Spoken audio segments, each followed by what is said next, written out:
Yeah, buddies, it's the Bennington Show, back from the big Thanksgiving break, and our Thanksgiving show that we did at the Hard Rock on demand, and pictures up on the iBang right now. I got a lot of feedback on those pics, and one of the things that people brought up to me is that there were pictures of everybody together, but not with Vito. Like, Vito never joined in. They said Vito's not in one picture that Fez is in, and they wanted to know if there was a beef there. Or if they're the same person. Those are the only two options. Oh, I didn't even think of that. You're doing a great job with this new character, Fezzy. But the special is available. Go to On Demand. Nick in Baltimore. Nick. Hey, Ronnie B. How are you, bud? Cool. So on Thanksgiving Day, I was playing the special on the speaker in our kitchen, and we had a baby not too long before Gail. My wife was putting the baby down from a nap, for a nap, sorry, and she screamed from the other room, "Is that Fezzy?" Yeah, that was really an exciting moment to be on stage. It was a great special. We loved it, man. Thank you guys so much for doing it again. Thank you. Having Fez back was planned for maybe 6 months, but it was always touch and go because inside that 6 months, he ran into various different health things. At one time, had been in the hospital, and he really gave it everything he had to do that special too. He was pretty knocked out after. It was pretty cool that he came out and did it. Yeah, it meant so much to us, and it was really cool to hear the feedback from everybody, to hear how excited they were to have him back, because we were excited. We were excited, and only the people on the show knew that we were here. We had him in a hotel room about a couple of blocks away, and we did not tell Wiki. We did not tell, who's the other guy? Jim. Obviously, we didn't tell Hard Rock Johnny. He would have tweeted it, or at least told Johnny Go-Go, and then it would have been off to the races. But no, we also wanted those people to feel the surprise too. Yes, that was, there are people in our own family who were surprised. That's not who I was talking. I wasn't talking about McClure. I was talking about the guy who was doing the sound. Oh, Ian. And everybody was like, "Oh, that's the best sound we've ever had." I'm like, "Yeah." Because it's the first time we've had an actual sound engineer. And they gave us the same guy who did the U2 show and did the Guns N' Roses show. And I remember like listening to both those shows going, this is the best sound I've ever heard from a live event. You know what I mean? Like, even a lot of live albums are bad. And that U2 thing is amazing. Yeah. Amazing. Just the sound is phenomenal on that. Okay, people are bringing up why wasn't Vito at the signing table. Well, Vito wasn't at the signing table because he was actually doing his job. There was actually people upset that Chris was at the signing table because we didn't, he was Chris the performer, but everything was a fucking clusterfuck in the back. So that's something that needs to be worked out. These boys wear many next hats. year. Yeah, they wear, they are real producers, not just personalities. But that's something we're going to have to work out next year. Somebody came to me and was like, what is going on with the line? The other people that don't want to be in the line can't get out. And I'm like, are you really asking me this fucking question? And they're like, is Chris doing anything, or is he a personality for the show? And I'm like, he's both. He's both. Yeah. We are men with hats.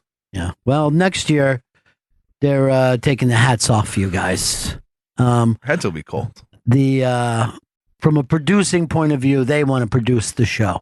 I think that was the Johnny problem, as well as this thing got out of our control this year. Well, it was given away. It was given away by us, really, without me knowing it.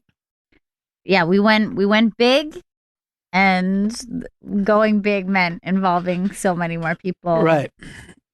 And now they all want to be involved in it, and they want to do it right next year. And I'm like, All right, but I might want to take it much smaller next year. I don't know. I know there's pros to both sides. Yeah. What we did have a blast when we did a very small, intimate Thanksgiving show. And it was a much sweeter, you know what I mean? Yes, I agree. Chance to interact with people. But it's also a blast to be able to put on a big show and have way more people be able to get tickets.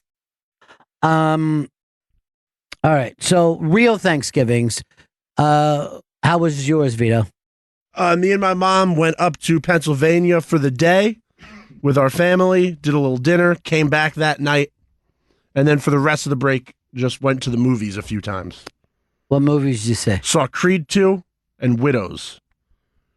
Oh, yeah. How Widows was good, right? Widows was great. Widows was one of the most fun theater experiences I've had in a while. People like gasping throughout the movie, applause at the end. It was a cool theater And movie. I didn't really even hear about this before it happened.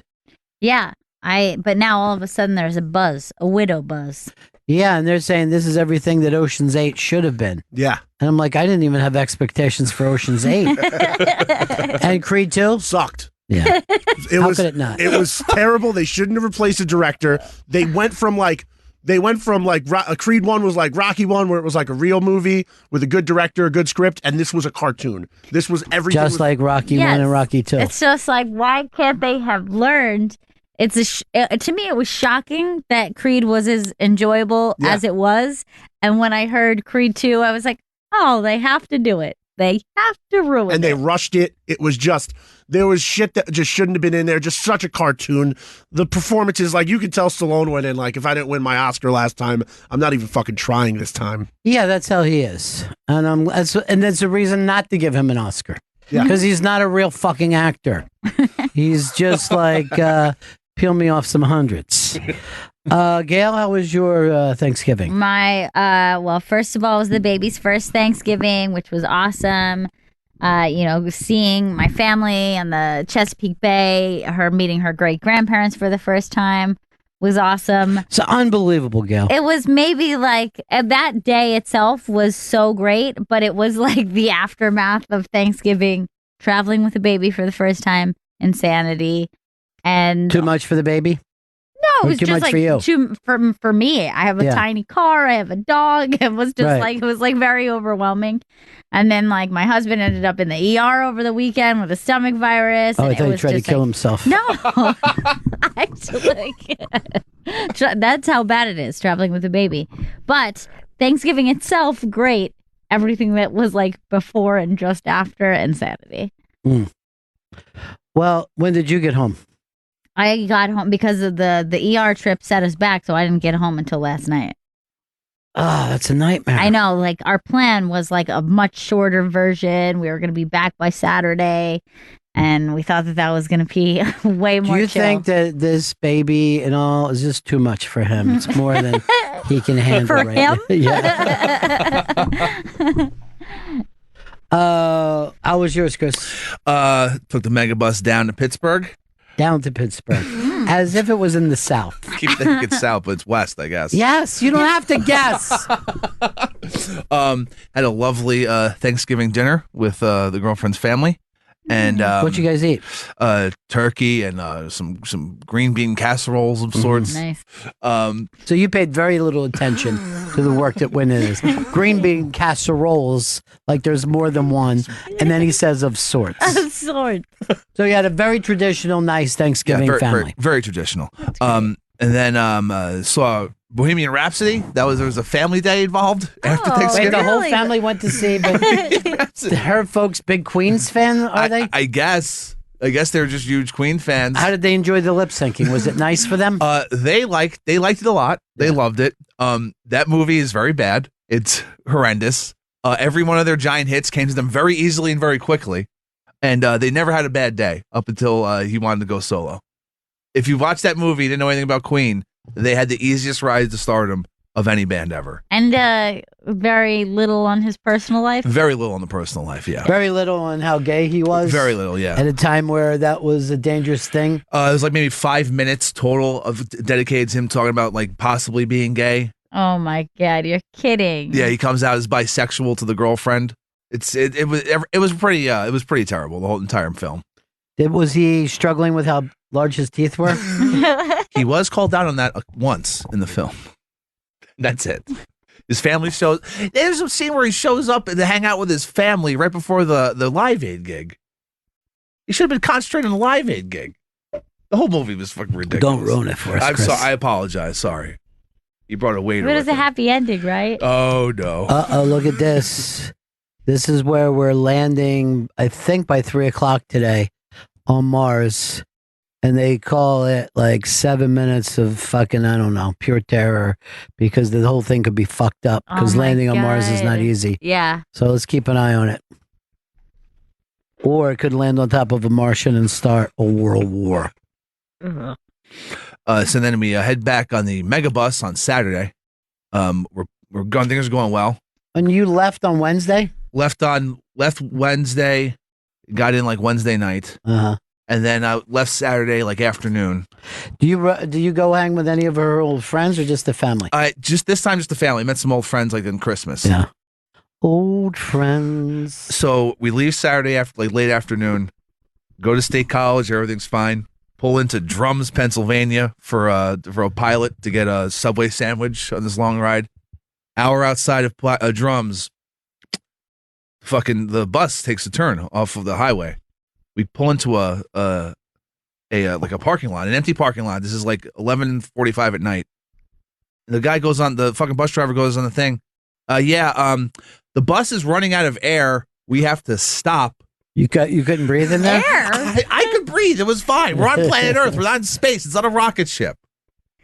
He says we have to wait for it. Leaves the bus, looks, I guess, pops the hood or whatever. Comes back and says, "Yeah, we need to get another bus or a mechanic out here. Whatever happens first. We're gonna be here for a while." Oh my God. Why? Why did you take the bus? Poor planning. And then we're in this parking lot for like 4 hours by the Delaware Water Gap in an empty parking lot. Fuck no, dude. And I'm just outside smoking for a good amount of it. Anybody who's had any experience with taking the bus, it always happens, and it's never a quick fix. It's always like hours. We're in the middle of fucking nowhere on the goddamn Delaware Water Gap. There's no bus depots around. We just pulled off into a random parking lot. It was a nightmare. Why didn't you try to fucking rent a car as soon as that happened?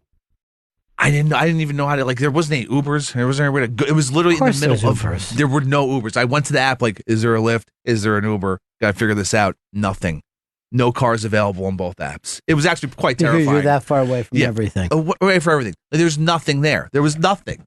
Did you get a Subway sandwich for yourself? Yeah, I did. I ate it like 20 minutes before the thing broke. Don't you feel sorry for the people who never bothered? Like, I don't want a fucking Subway hand sandwich. We'll be home in an hour and a half.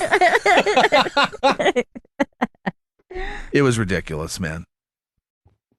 Oh my God. And then got home around 4:30 in the morning. I spent 12 hours on a fucking megabus. Oh, that's hideous, dude. It's fucked up. The bus situation, not good. No, it's not. Worst way to travel. It's a nightmare. It was a packed bus. It's totally full of people just sitting there in the dark. He didn't even put the lights on. I guess he wanted to let people sleep. I don't know. I felt really weird, creeped out. Especially when I see no cars available. I was legitimately like freaked out. Like, what? There's no way to get out of here unless I walk back onto the highway like a fucking drifter. Why didn't you and John Candy try to start hitchhiking? Or were you John Candy? My wife likes me. My customers like me. It was a ridiculous end to Jeez, who Thanksgiving. could imagine a fucking megabus across 3 states going bad? I didn't see it happening, man. Seemed like a foolproof plan. It's time for you to travel as a non-college student. There were all college students on the bus. I'm sure. What a nightmare. Were they making out? No, they were not making out. Did you get to French? I didn't French with any of the college students.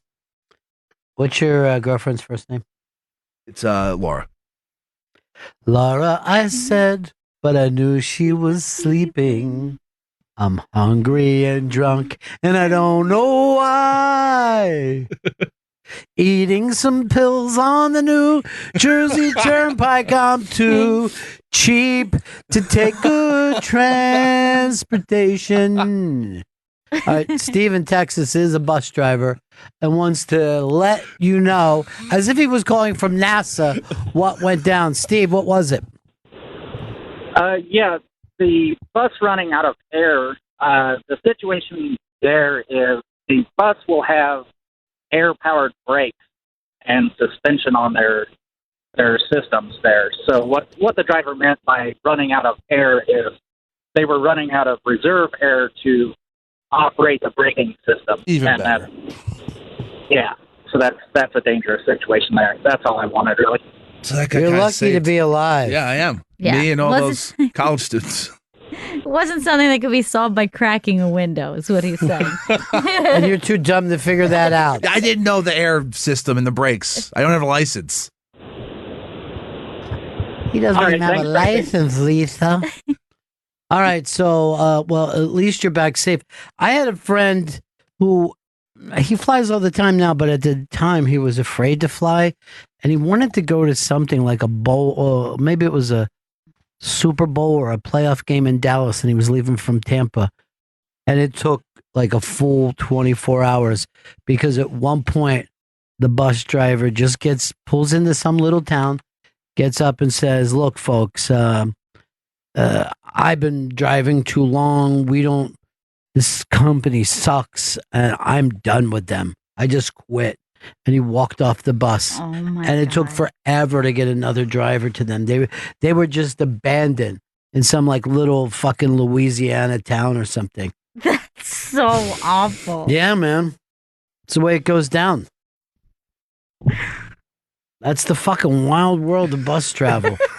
It's crazy out there. I didn't realize how nuts it could get. Chris is coming back, and he's got this little transistor radio, and he's going like this. Hey, everybody, listen, New York City. That's New York City right there. Everybody's talking at me, but they won't share the sandwich. Chris did shit himself on the bus, that is for sure. Yeah. And he also shit in the fucking shithole that they say is just for piss. It has to come out. It has to come out. So are you angry about that trip, or was it a good trip for It you? was a good trip overall, but I just like the fucking sheer ridiculousness of just being stuck in a fucking parking lot with a Delaware water gap for fucking 4 hours. I had to like reserve. At first, I was quite angry and freaked out. Then I had to reserve myself. Like, look, there's no way I'm getting out of this fucking thing. This You had to is make the best of it. Yeah. I really tried to. Hung out with the bus driver for a little while. Oh, that should have been your enemy. You understand what Tom Petty meant when he said you don't have to live like a refugee. By the way, with that storm that came up, like the Midwest had a storm like we had last week where, oh, fuck, we didn't know it was going to be like this. You might have been screwed on a plane flight. Planes, trains, automobiles, there's no good way to travel. There isn't. Everyone just stay home Never leave. and FaceTime your family. This is where you live. I mean, you'd be better off taking a fucking covered wagon out there. Honestly, it was worse watching Bohemian Rhapsody. I had a worse time doing that. It's funny because they're like they're so crazy about the lip syncing, and I'm like, you can watch the Live Aid concert. Yeah. You can go to YouTube right now, Queen at Live Aid, watch the whole thing. And that's the spoiler alert, everyone. That's the end of the movie. Is just shot for shot the Live Aid performance. We have shot for shot. Yeah. With the guy who's singing the songs. Yeah, the actual guy. And the people playing the instruments.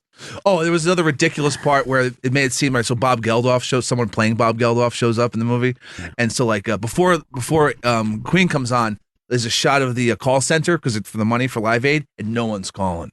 So, but when Queen comes on, everyone starts giving money, and they get whatever money. Do you they can. understand what kind of terrible person you have to be to only fucking call in to help starving people because you like the band on stage? That just proves Now I'm humans are terrible. convinced.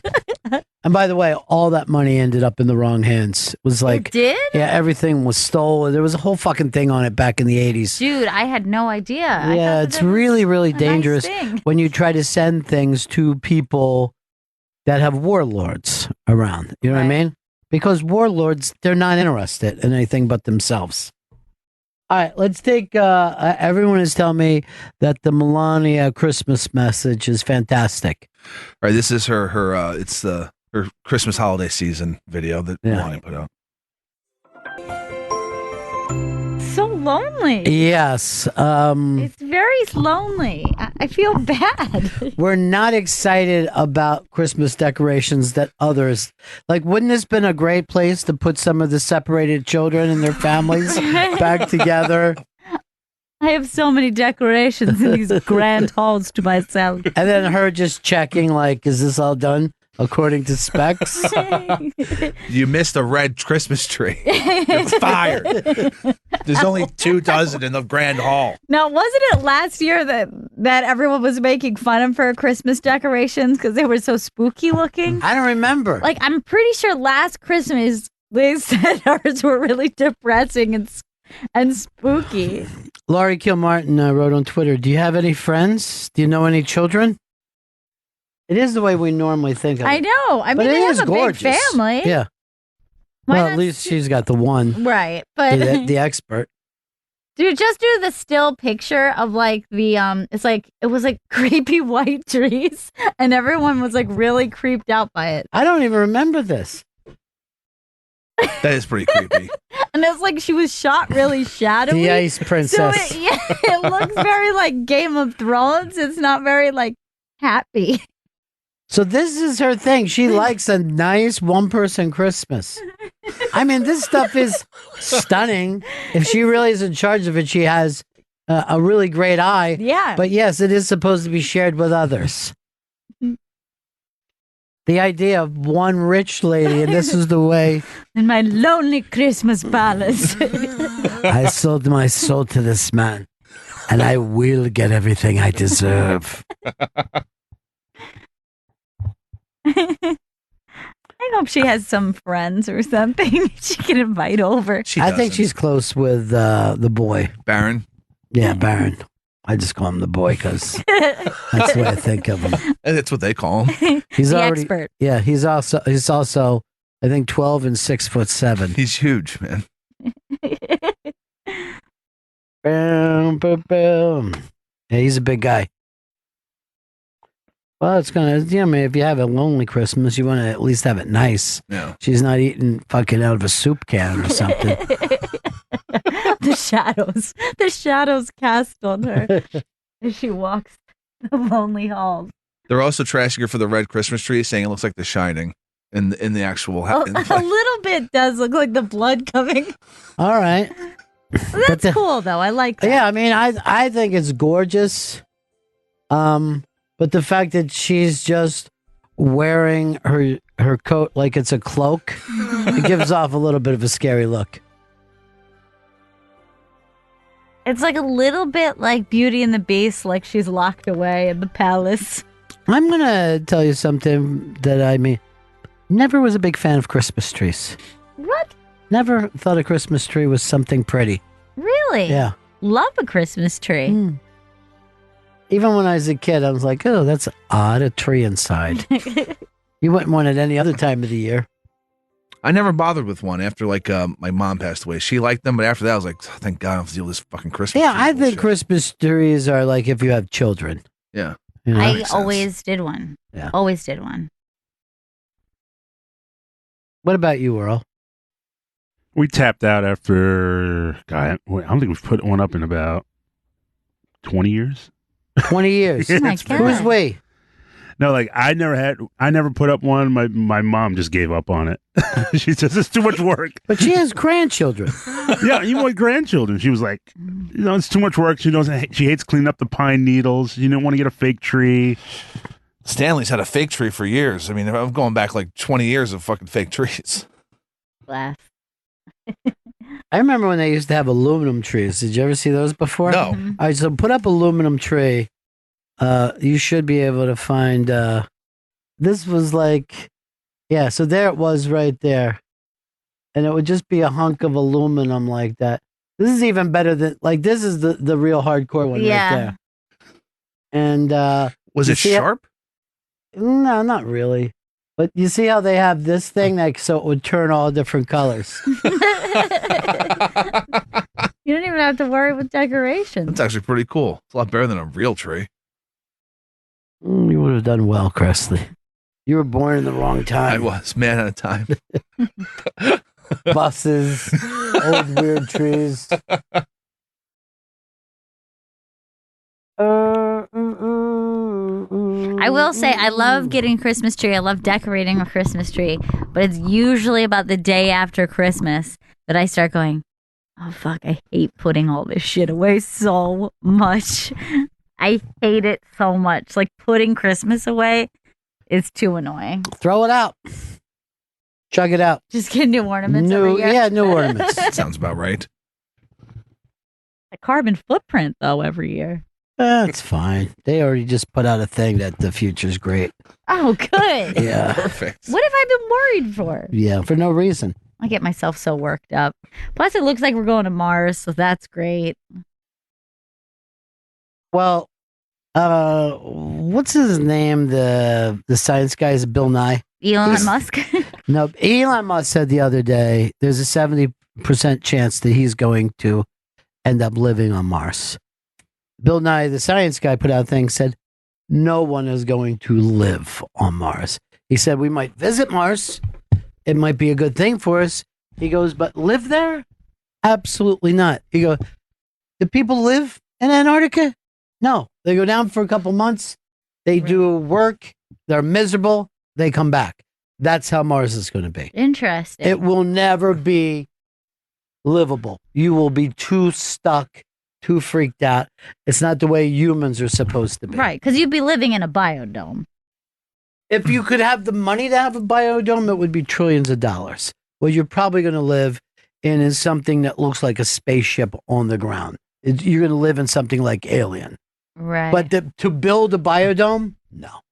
I think you said basically terraforming is bullshit. Like trying to make a planet livable.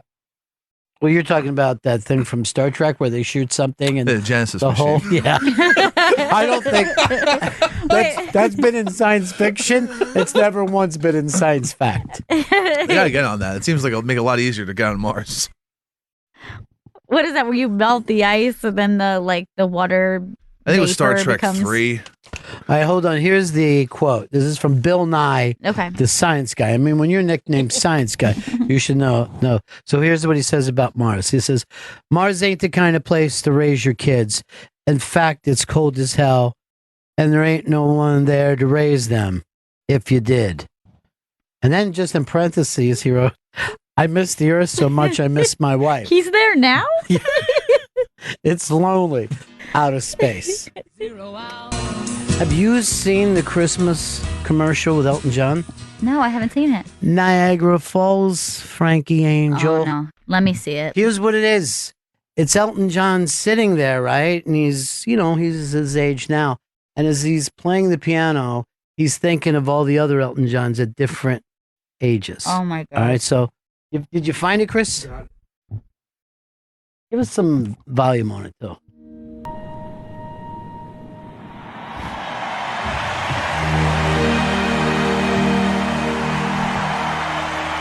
Did it kill you or what? Oh my God. Get out of here. Ugh.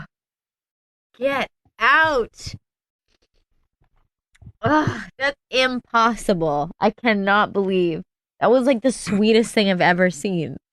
So here's. What is it selling? Oh, I don't know. Did anybody pick up on it? No, it's. Had you seen that, Earl? No, I haven't seen him. I'm picking my jaw off the floor. Now, here's the deal. So good. Here's what it's selling, I believe. That when you're old, even great memories are heartbreaking. Yeah. It doesn't matter what kind of life you lived. It's still sad at the end. So I had read this thing that was talking about that concept of when you as I called as a kid happy for sad, right? So it actually doesn't exist. Like that thing where like I could be so happy that I'm crying actually doesn't exist.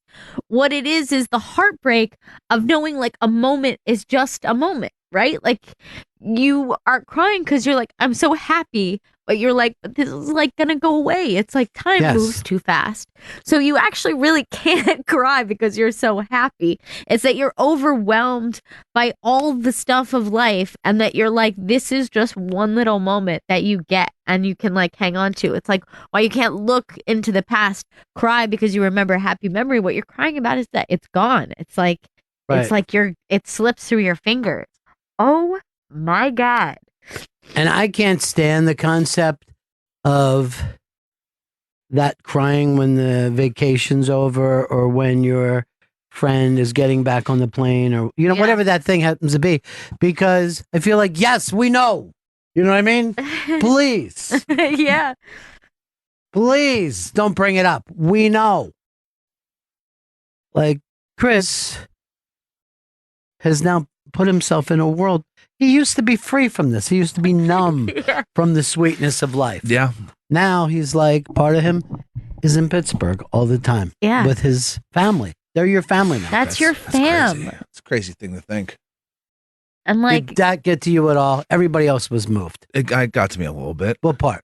It was when he was going back to like when he was a young little kid. But at any point, that was his mom, Frankie Angel. I know his mom, like, and like that moment that she looks at him and like sees him on the stage and like her, and then she's crying like when she gives it to him, Chris. She didn't have the money for that piano, Chris.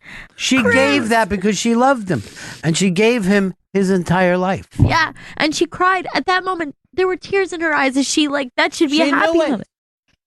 She was happy for sad. Or as you know, but it's just sad. Just fucking sad for sad. And yes, the fact that we don't know what Elton was selling has nothing to do with it. That commercial was better than most movies that you will ever see. That's 100% true. And there he is, just still playing that song, and he's fucking huge now.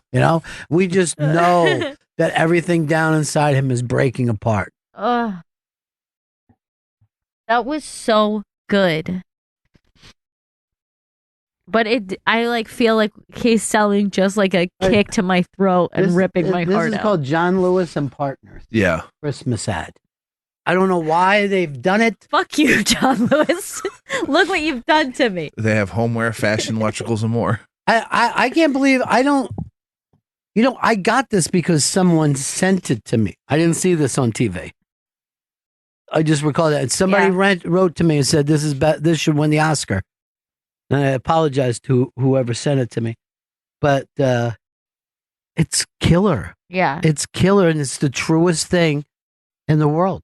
And like, I literally was watching it, going, "It doesn't even matter if you lived a good life. That's just as sad as if you lived a sad life." Yeah, exactly.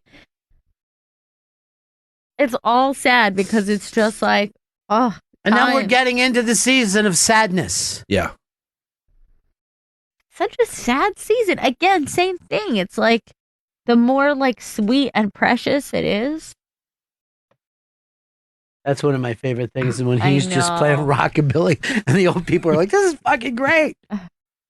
They're just jitterbugging their way away. It's so good.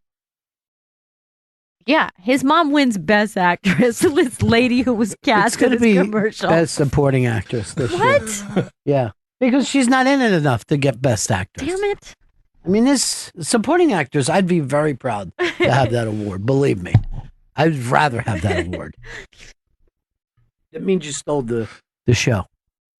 Actually, any of the Eltons should only get support. There is no lead actor. It's all the Eltons. It's an ensemble cast. And I don't know what time that he goes from being the Elton to the Elton impersonator. Did we tweet this out or something for people that want to see it? We're going to tweet it out. We're going to tweet it out? It's going out there now.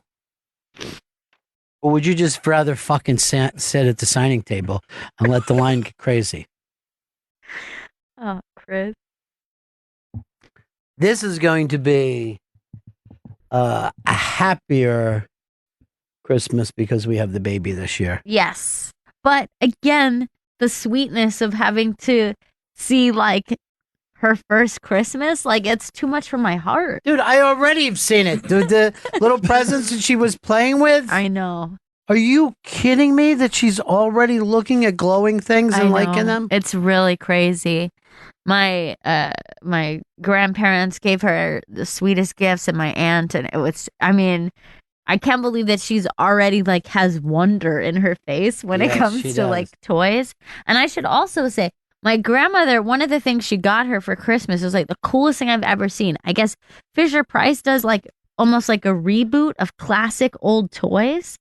And so she got her this thing called a TV radio, a Fisher Price TV radio. And it's like Fisher Price classics, like remade. But it's like a really old school toy. That's really cool. Is it metal? Yeah, it's metal. Yeah, Oh, it's metal? metal, like kind of like the old one is, but it's so neat, and it's just like a crank and it plays a song, but That's it's awesome. like a really like a cool reboot of a classic toy. But And I guess they're like, it's a TV radio because there's pictures and sound. But you know, to be totally honest, we could probably just move the light bulb closer to her, True. and she would be happy. But she really does. At 4 months old, she's like playing with toys. Yeah, And it this just is new. kills you. It really kills just you. started in the last week where she's like really interacting with things. But yes, it's true. I mean, I had her like laughing hysterically yesterday by just like plopping a pillow on her head. So Yeah. yes, you can make anything a toy. But You know what's weird about her is like, and I don't know whether she's going to stay this way, but she's pretty hedonistic. You know what I mean? She likes to put stuff in her mouth. She likes to feel textures. Yeah. And you know what I mean? Like, she might end up being a partier. You're going to have to look out for her. She gets older. And she might like to go to swingers parties. oh no. That's what hedonistic people. It's a key party situation. Hey, John, what's up, buddy? Hey guys, how you doing? Cool. Good. Hey, you know that John Lewis advert? I think it's a British firm. I think they put one out every year, and you should check out the one. I think it was from 2016. It's got animals jumping on a trampoline. No, this But is if as the, far as I can go. it'll make you laugh. So they just do this as like, look, we can make something beautiful.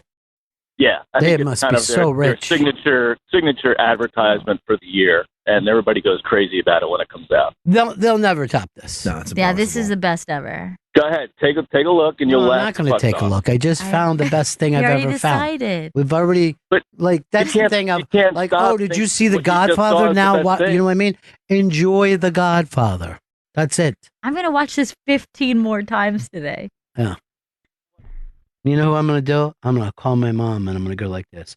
Maybe if you would have got me a piano, my whole life would have been different. I'm going to get you to watch this. Right? You know what I'm getting Juliet this year? What? Beautiful piano. Good.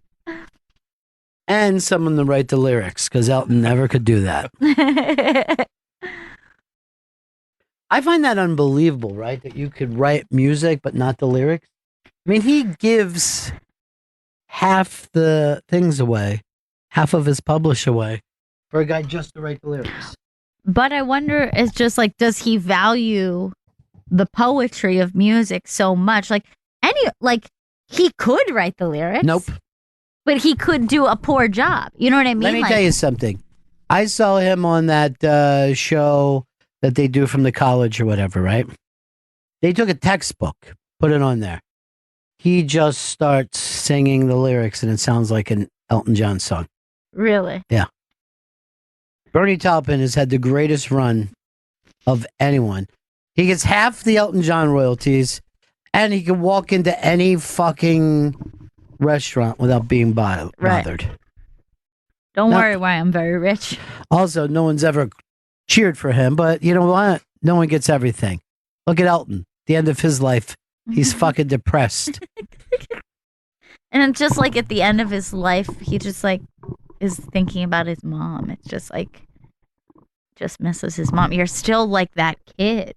Why would you ever stop missing your mom? I know. Chris, do you still miss your mom? Yeah, I try not to think about her, but But That's when the you way to watch keep. the- Yeah. By the way, That's what you want as a parent. You know, I try really hard not to keep her memory alive. Too sad. You can make it happy this? too, Chris. I guess. You don't have to fucking just drink. Maybe if you thought of it once when you weren't drinking. Chris, when you watch this, though, Yeah. like you can't not think of your mom. Yes, right? it's Because like No, I he cried didn't think of his mom because he wasn't fucking even tearing up. because I was crying thinking of your mom. Yeah. Like I'm crying thinking of your mom right now. Oh, thank And that you. piano she gave you. Remember the first time she gave you a crack pipe when you were a little kid and it set you on your way? I did She get got him on board. I got a harmonica from the Marlboro Country Store once. Oh, that's beautiful. Is that the night that they fucking chained you to a post in Atlantic City while they went gambling? That could have been that birthday, yeah. I just want to go to an arcade. Did you ever hear about that? They just fucking put them out front of the casino because you couldn't bring kids in. On my birthday. And then they went inside and played for hours while he sat out. But you were on the boardwalk, which was nice. Yeah, and I some guys guess. felt you up. Probably. I mean, I did do You vividly. blocked that. I do vividly remember seeing the door close as my parents walk into the fucking casino. And then, like, what's happening now? Oh, guess we're not going to go to the arcade. Oh my God, no. All you went was the arcade. I just wanted to go to a fucking arcade. It's really not that different from a casino, which is weird. Yeah. Bullshit. Well, Chris, just be glad for what you did get, that harmonica from the Marlboro store. Wish I still And now had it. you're a famous harmonica player. Your magic dick and his licking stick. I'm in a Blues Traveler cover band. Was that the best fucking commercial Oh. you ever saw? It's so good. Yeah, life is fucking weird, isn't it? Well, here's a very weird, because this gets into this type of year, but this is a real brown liquor time of year that I remember because everybody used to go into all the different houses in my neighborhood on a lot of it on Christmas Eve, but a lot of it even like the week or so leading up, and then the week after Christmas Eve, right? And everybody would bring Irish whiskey, and then the person would have their own Irish whiskey. So you would bring them a bottle, and then you drank their bottle Right. at their house. And it happened so much, and there was so much of that drinking that I remember the smell of Irish whiskey so well to this day. And the winter feeling of waking up late, still drunk, and then working on the next drunk. So that is almost a trippy feeling. You know what I mean? Yeah, because you're not quite there. You're never quite sober for like 2 weeks. But that feeling of, well, this is what the holidays feel like and taste like. And you know what I mean? Yeah. It's very, very weird to me, but I can never shake that this time of year. Yeah, it just seems also funny, like everyone's just giving everyone whiskey. It just seems like you guys could have just said, like, let's all buy our own whiskey.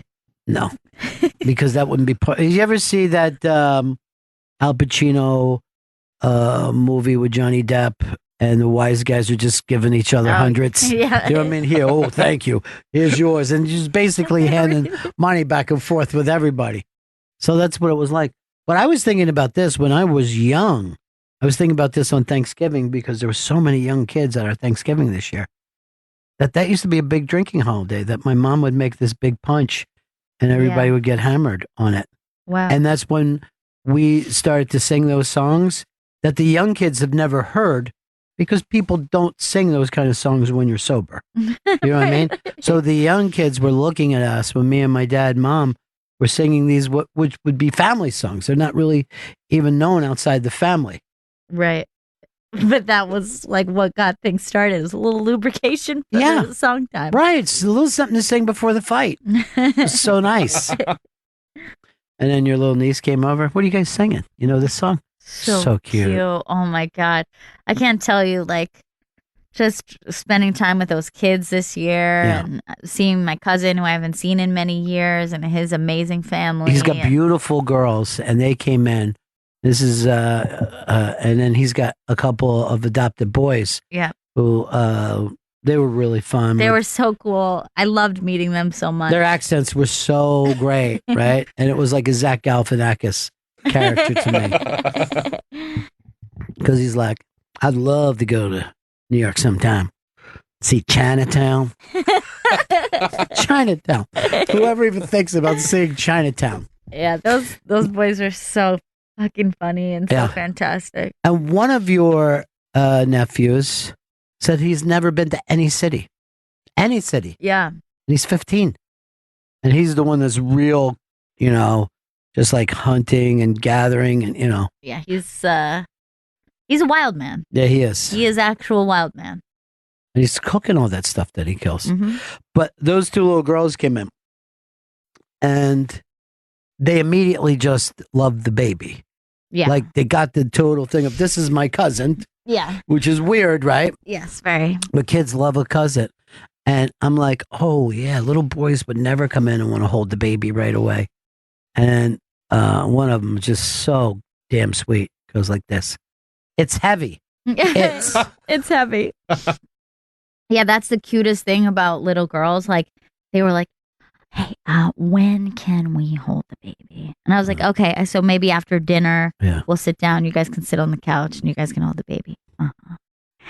When we hold the baby, will we be allowed to? I'm like, yes, you're going to hold the baby. So I had to like set it up after dinner. Right. They got to sit down, hold the baby, and read a story to her. Which and was they were, amazing. Like, too cute. And that's like the sweetest thing about little girls. That's also, though, I wanted to say, like, Juliet was like reading books with them. And I'm like, oh, she knows that she's with kids on some level. Yeah. Like, she knows this isn't like having an aunt or a grandma. You know what I mean? She's like, oh, this is a little more chill, isn't it? Yeah. Yeah, let's do this thing. Let's play. So sweet. And I remember being little and just be like, good, there's kids here. Didn't you hate going anywhere that there wasn't kids? The worst. If you found yourself in like an adult situation where you're like, hey, where's my friend? Like, oh, like we left her home today. And you're like, why would you do this to me? The best thing you could hear when you're a kid is like, do you want to go to my room? Yeah, motherfucker. I definitely want to go to get your out room. of this room with adults? Yeah. 100%. Man, my cousin looked at me like, man, this is really funny.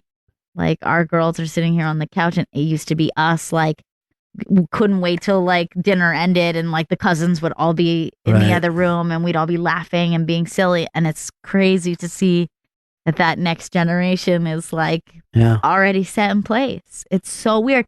And I know that, like, our parents felt that way. Like, absolutely. How weird is it that we've moved past being the kids in the other room? Yeah. And now we're the adults sitting around the table. But the kids can't wait till, they have a moment to be with just kids. And those cousins you never live close to. So as close as you feel like you are to them, you've never seen them more than a couple times a year in your life. I know. And think of how much of your memories is that. I know. It's so strange. And strange that we could be away from each other 6 months to a year. And it was like you could pick up a conversation that you just had, or you would play and you wouldn't feel weird. I mean, I have a cousin who now lives in Hawaii with her 2 kids and her husband. And like when we would go years without seeing each other, and it was never like you know what I mean? Yes. You couldn't see friends and feel that close to them. I can't really tell you why. We just always felt so close to each other, even though it would be so long. Some people will say it's genetic or DNA or whatever, but I also think that little kids buy into the concept of family. Yeah. So much. And like any of those cousins that you're bringing up that would only have met one, if those parents would have died, we would have taken them. You're not going to do that with someone that you go to school with. Right. If their parents died, that would be a weird deal to take them. But there's this weird thing of like, yeah. Or if somebody says, hey, can they get your kidney? You'll be like, yeah. I got to work late tonight. But then can we do it on Friday? Take the kidney. Yeah. You don't give a shit. That's the weirdest thing about family is like you don't make the same kind of decisions you do with non-family. Yeah, that's very true. It's a totally different decision-making thing. And that's why you do, for whatever reason, stick even with the bad ones. You know what I mean? Yeah. It's Somebody ends up in trouble. Yeah, okay. Now what? Mm-hmm. And like, it's weird to think the way your responsibility changes because your feelings about your family as a child are different, right? Yeah. It's like you don't have responsibility. You just have like they're your friends, you know, like they're your buddies, and you always have them. And then the weight of family like shifts. Right. That responsibility. Yeah, it works. I've always said this. It's a family is a pyramid scheme that works for the people at the very top and the people at the very bottom. It really works well for babies and great grandparents. You know what I mean? Like we're all in to help those extremes. The 30-year-old is like, come on, dude. This is a lot of work. You got to fucking throw in some cash to this. Yeah, that feeling of acceptance. Now, Earl, in the black community, right? You're all raised by your grandmothers. Is that how that works? And that's who you call mama? It feels that way. Yeah. It really does. Now, what age does the dad leave? Is that when you're dad's 3? Still here. He's never left. The other ones, on the other hand. Yeah. I go to a certain cigar bar, and it's somewhat midtown. I don't want to give the name out because it's busy enough as it is. That cigar bar is the funnest place in the world to watch sports because it's 70 to 80% middle-aged black dudes who are the most comfortable. They dress, they put some money into their stuff, but it's only comfortable. I mean, it's a suit that is the same as if they were wearing a pajamas. No one tucks in. No one. They're all these great, kind of cigar shirts that they're wearing. They bring food and liquor from home, and they bust balls on any young black fucking star in any sport. Football, basketball. It's the funnest nights I ever have. It's the funnest fucking nights. It's like the barber shop, but in a cigar bar. I know, Earl, that you say that like we would get it, but we don't. We don't get that. All right. The spacecraft has landed on Mars. Yes, it has. What's that? It has. Yes. That's what I'm looking at, Chris. So, but what we don't have word yet, if it was a safe, good landing. These guys look like they're cheering at NASA. By the way, look how comfortable they dress at NASA. That was all white shirts and ties when I was a kid. Yeah, like now that just looks like, I don't know, like you could also work at Fridays or something. Yes, it looks like you could work at an Apple store. It'd be the same.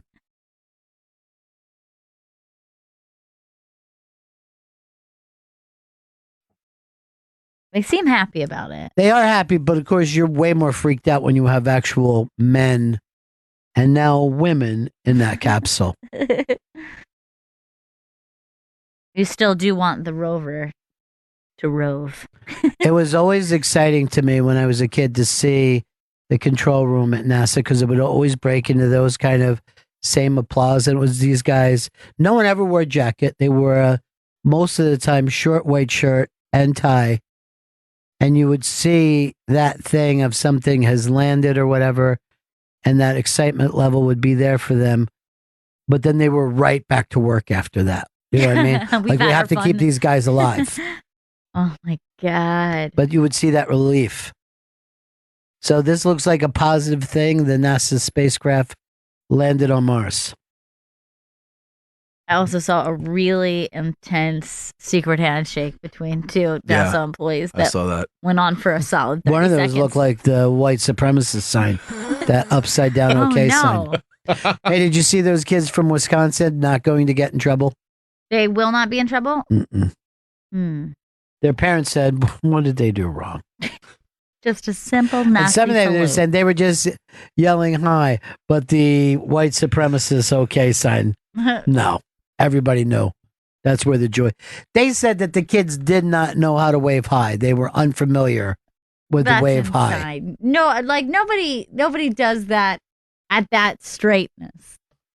A wave high is a bent elbow. And everybody understands how to wave high. You don't, just because kids have fucking phones now doesn't mean they don't know how to wave high.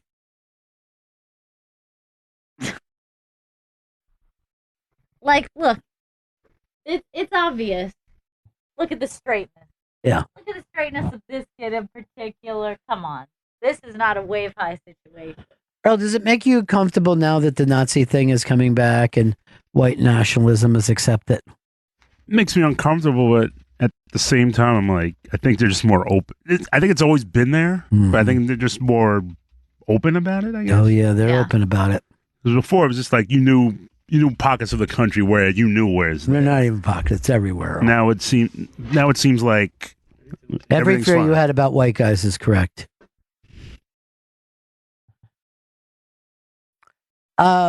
Let me see Original Chris, see if he wants to run in for a second. We didn't ask him about his Thanksgiving.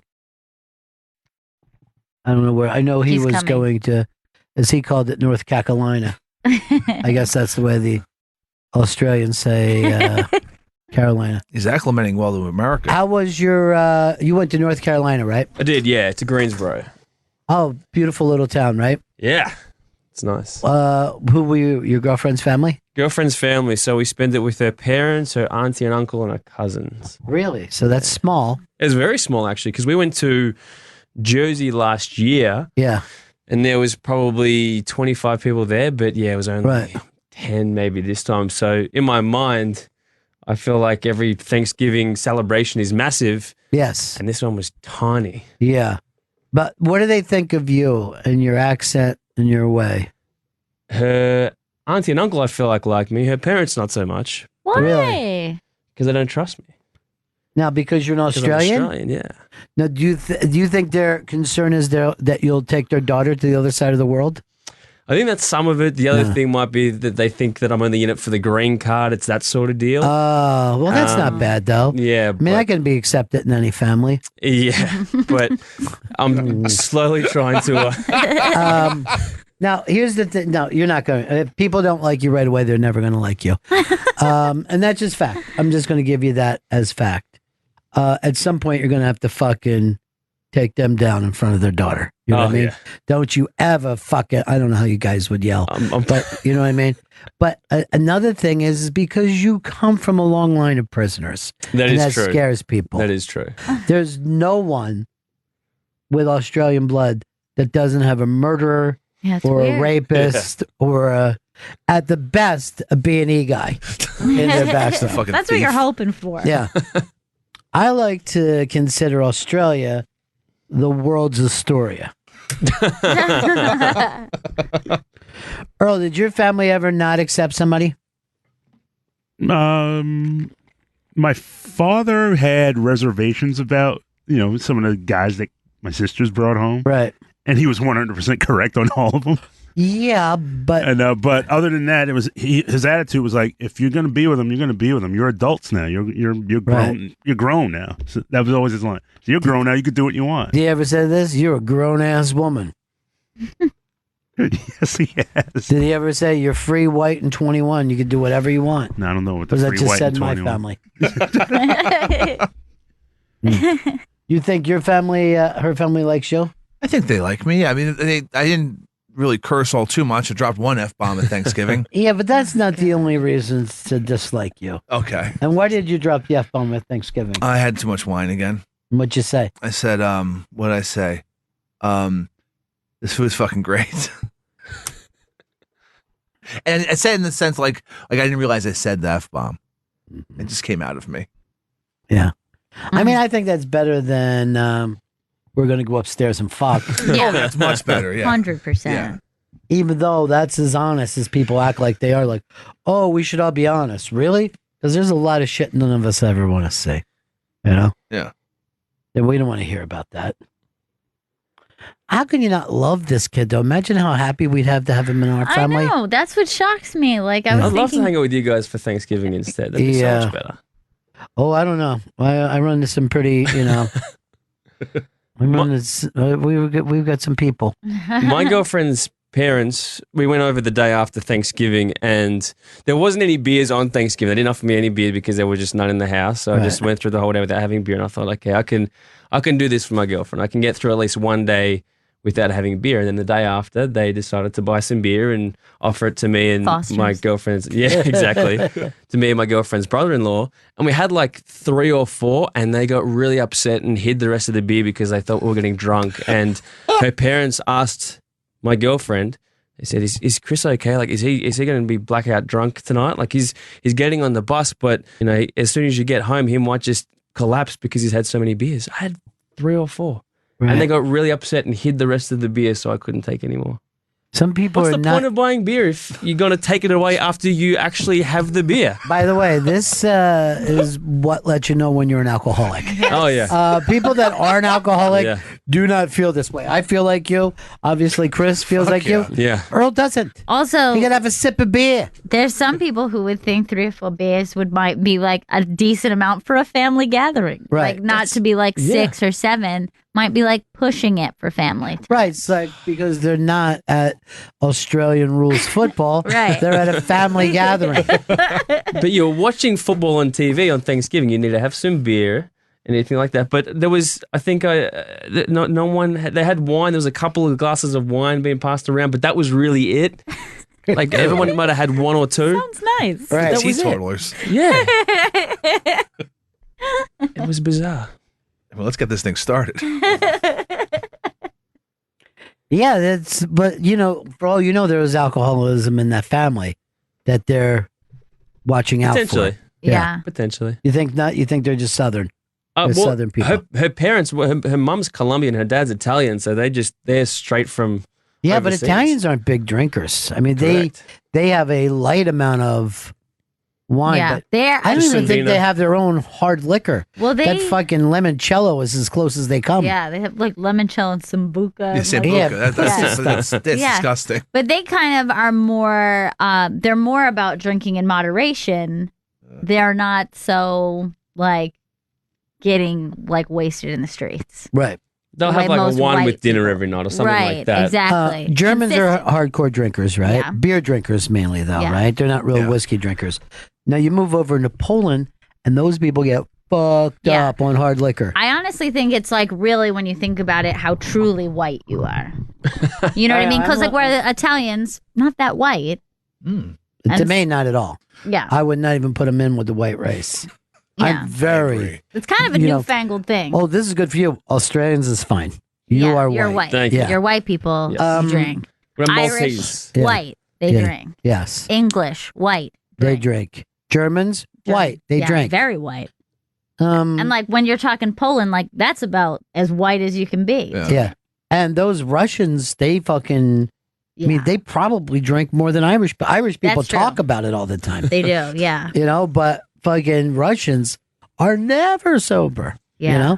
Now the French, they're odd. They're light wine Interesting. drinkers. I guess They're not Carpathier? hard. Yeah, they're not hard liquor I would drinkers. almost put them like the Italians, like consistent drinkers. Yeah. But not. I'm gonna throw a little problem in here for you, though. Okay, and I hope that you're educated enough to handle this. Okay. The Mexicans, very brown, get fucked up on tequila. Interesting. Yeah. That's true. But they get fucked up. Like, because I don't think that they still have the Capacity history to handle it the way the So you're gonna whites put them do. with the Japanese, Right, exactly. They drink and they drink heavily, but I honestly could say, and maybe this is a little presumptuous, that they get fucked up because like they can't handle it as well. Yeah, I found a drunk Mexican outside my apartment building the other night. All right.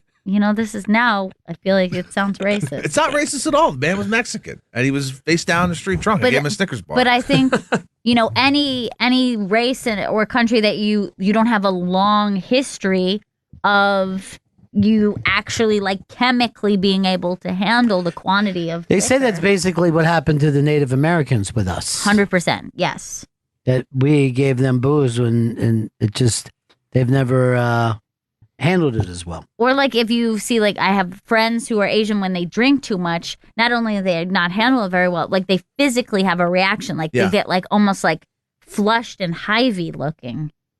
Because they like white people are like this like it's like you've had a history, like it's a drip, like your whole life and everyone before you. You're immune to it.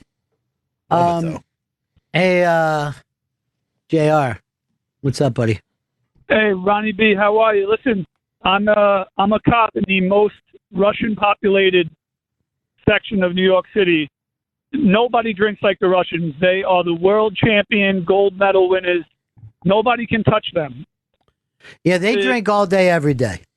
Now, they never drink a whiskey, though. They always drink vodka, Straight vodka. They love drink vodka. Straight vodka. It doesn't matter the temperature. They'll drink it neat. They'll drink it cold. But they won't drink it with any mixer. They'll drink the bottom shelf. You could start a car with some of this shit. And they'll drink the top that you can get at breakfast. But they won't have like a little orange juice with their vodka. Nope. No. And their pain threshold is phenomenal. The more they get drunk, some of them you can't even bring them down. Right. So Russians, number one, no question. All right, thank you, JR. I appreciate it. It's kind of fascinating. I think at the bottom is going to be Chris's potential in-laws that are on to his idea that he wants to get a green card. Do you think you're going to marry this girl? I wouldn't be with her if I didn't think that was a possibility down the track. Really? Yeah. Not going to commit all my time to someone that I don't see a future with. I'm going to ask you this, and it's up to you whether you want to answer or not. Okay. Have you done anal yet? No. Because that's, to me, when you say this is serious. Because I don't think... That's never Chris, on the cards. You you would never do it? That's never been on the cards on her end. Did you ever bring it up? No, because Because you're not ready to be she's been pretty serious. vocal about the fact that she's happy never to do it in her life. Uh-huh. Yeah. Oh, boy, that's... might be a deal breaker. Am I right, Earl? Yep. Never used to play that, what was it, deal breaker game or whatever? Deal or no deal? Deal What are you no doing? deal. Why are you jumping in? You see that she... PC and D. Chris, we you did remember this we for a used to, long time. We used to play PC and Why would you D. yell deal or no deal? Who has plays nothing that at home? With anal. Nobody plays deal or no deal with anal. Open the suitcase. But what purpose, Chris? That's what I'm saying. I thought I was what helping. Purpose? How? I don't know. Did you heard the word deal? Yes, I heard the word deal. Deal or no deal. So, but yes. you would never play that because you play with gay guys, and anal's always on the table. Yes, it would be. That would be a full deal breaker for all of them. I got one for you though. There's a friend of ours who is a comedian who is a gay comedian. Okay. Those two things are probably separate.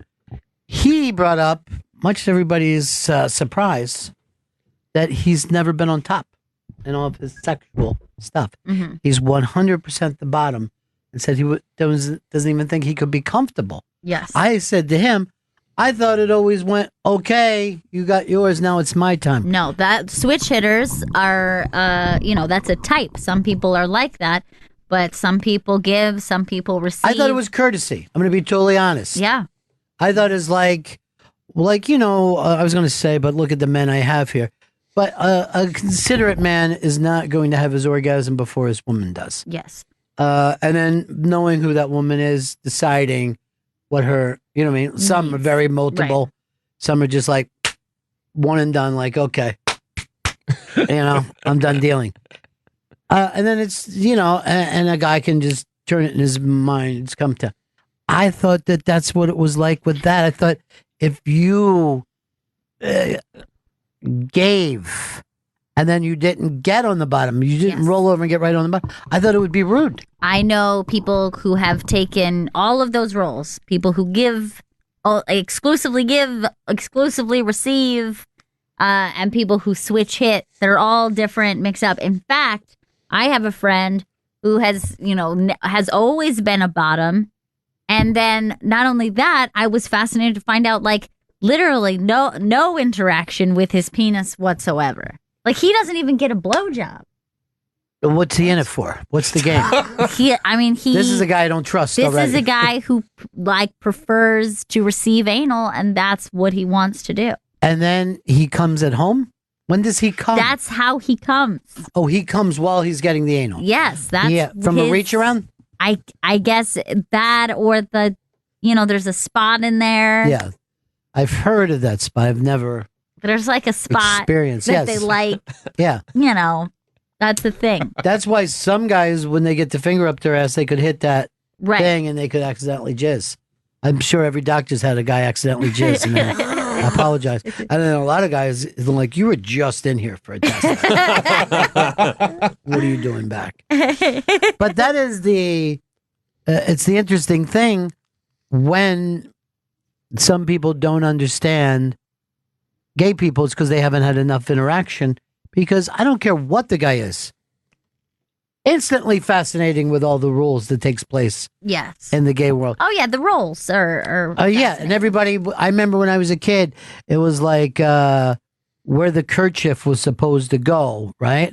I don't know whether that was real or not, but I was told this so many times. That if you wore it in this pocket, Oh yeah, it meant you were a top. Wore it on like this if you one. have a yellow one, Yeah, then different colors, you're like into different things. You want to be peed on. Yeah. And I was just like, that's too much information to fly. And yet, you know how I talked about how comfortable a cigar bar is because Yeah. everybody, I think a gay bar probably had that same feeling Yes. of comfort. I don't know whether it still does because, women go to gay bars now, you know what I Right. mean? But can you imagine like in the 70s how comfortable it was to show up at a fucking Yes, gay you bar? could just be yourself. For the only time ever. Yes. So that's why I think Trump is still fighting the transgender.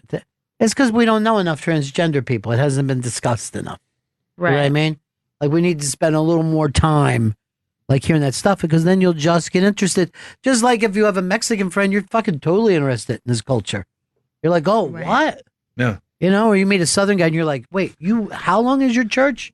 We'd riot if we had to do that. When I would hear from people, we go to church every night.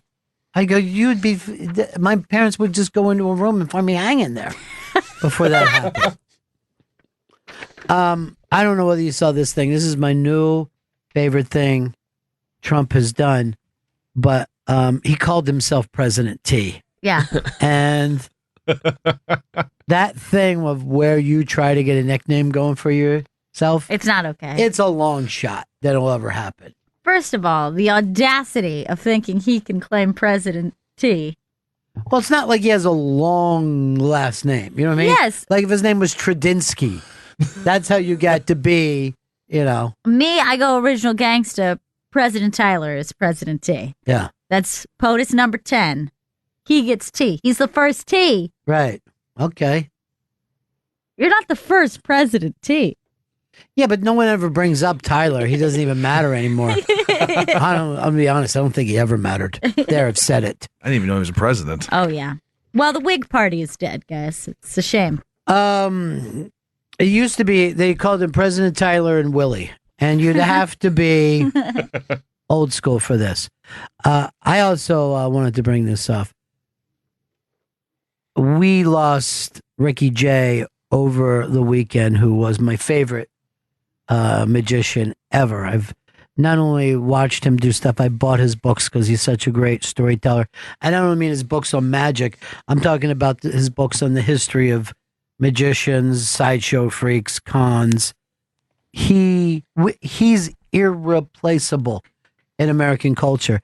And Chris, how many years have I tried to get him on the show? We've tried multiple times to have him come in here, and I worked on it. I tried to find one because he didn't come out to New York a lot. He was an LA guy, and whenever he was in New York, or if he was like doing like a speech or something, or when his doc came out, just couldn't get him. For years and years and years. So Ricky Jay and Jim Carroll will be my favorite people that I never had the chance to meet, but. There's this, I think it's called Ricky Jay and his 52 Assistants. It's the best close-up magic I've ever seen in my life. He did it on Broadway. Very small stage. The Yeah, I have a weird thing. I love close-up magic, and I hate anybody that can make a building disappear. Right. I hate. You're not a White Tiger fan. Yeah, and when people try to, who's the other magician that does this stuff? David Copperfield. Blaine, thank you. David Blaine. I'm a huge fan of his close-up, and then when he gets into the stunts, I'm like, stop. You don't need to do that, dude. You're so fucking good. So we never will get another Ricky Jay. And I tried to figure out, like, he would do a thing where he would take cards and throw them into watermelons, and it would cut into the watermelon. I'm like, oh, what did they do? Replace with a metal card? I'm like, nope.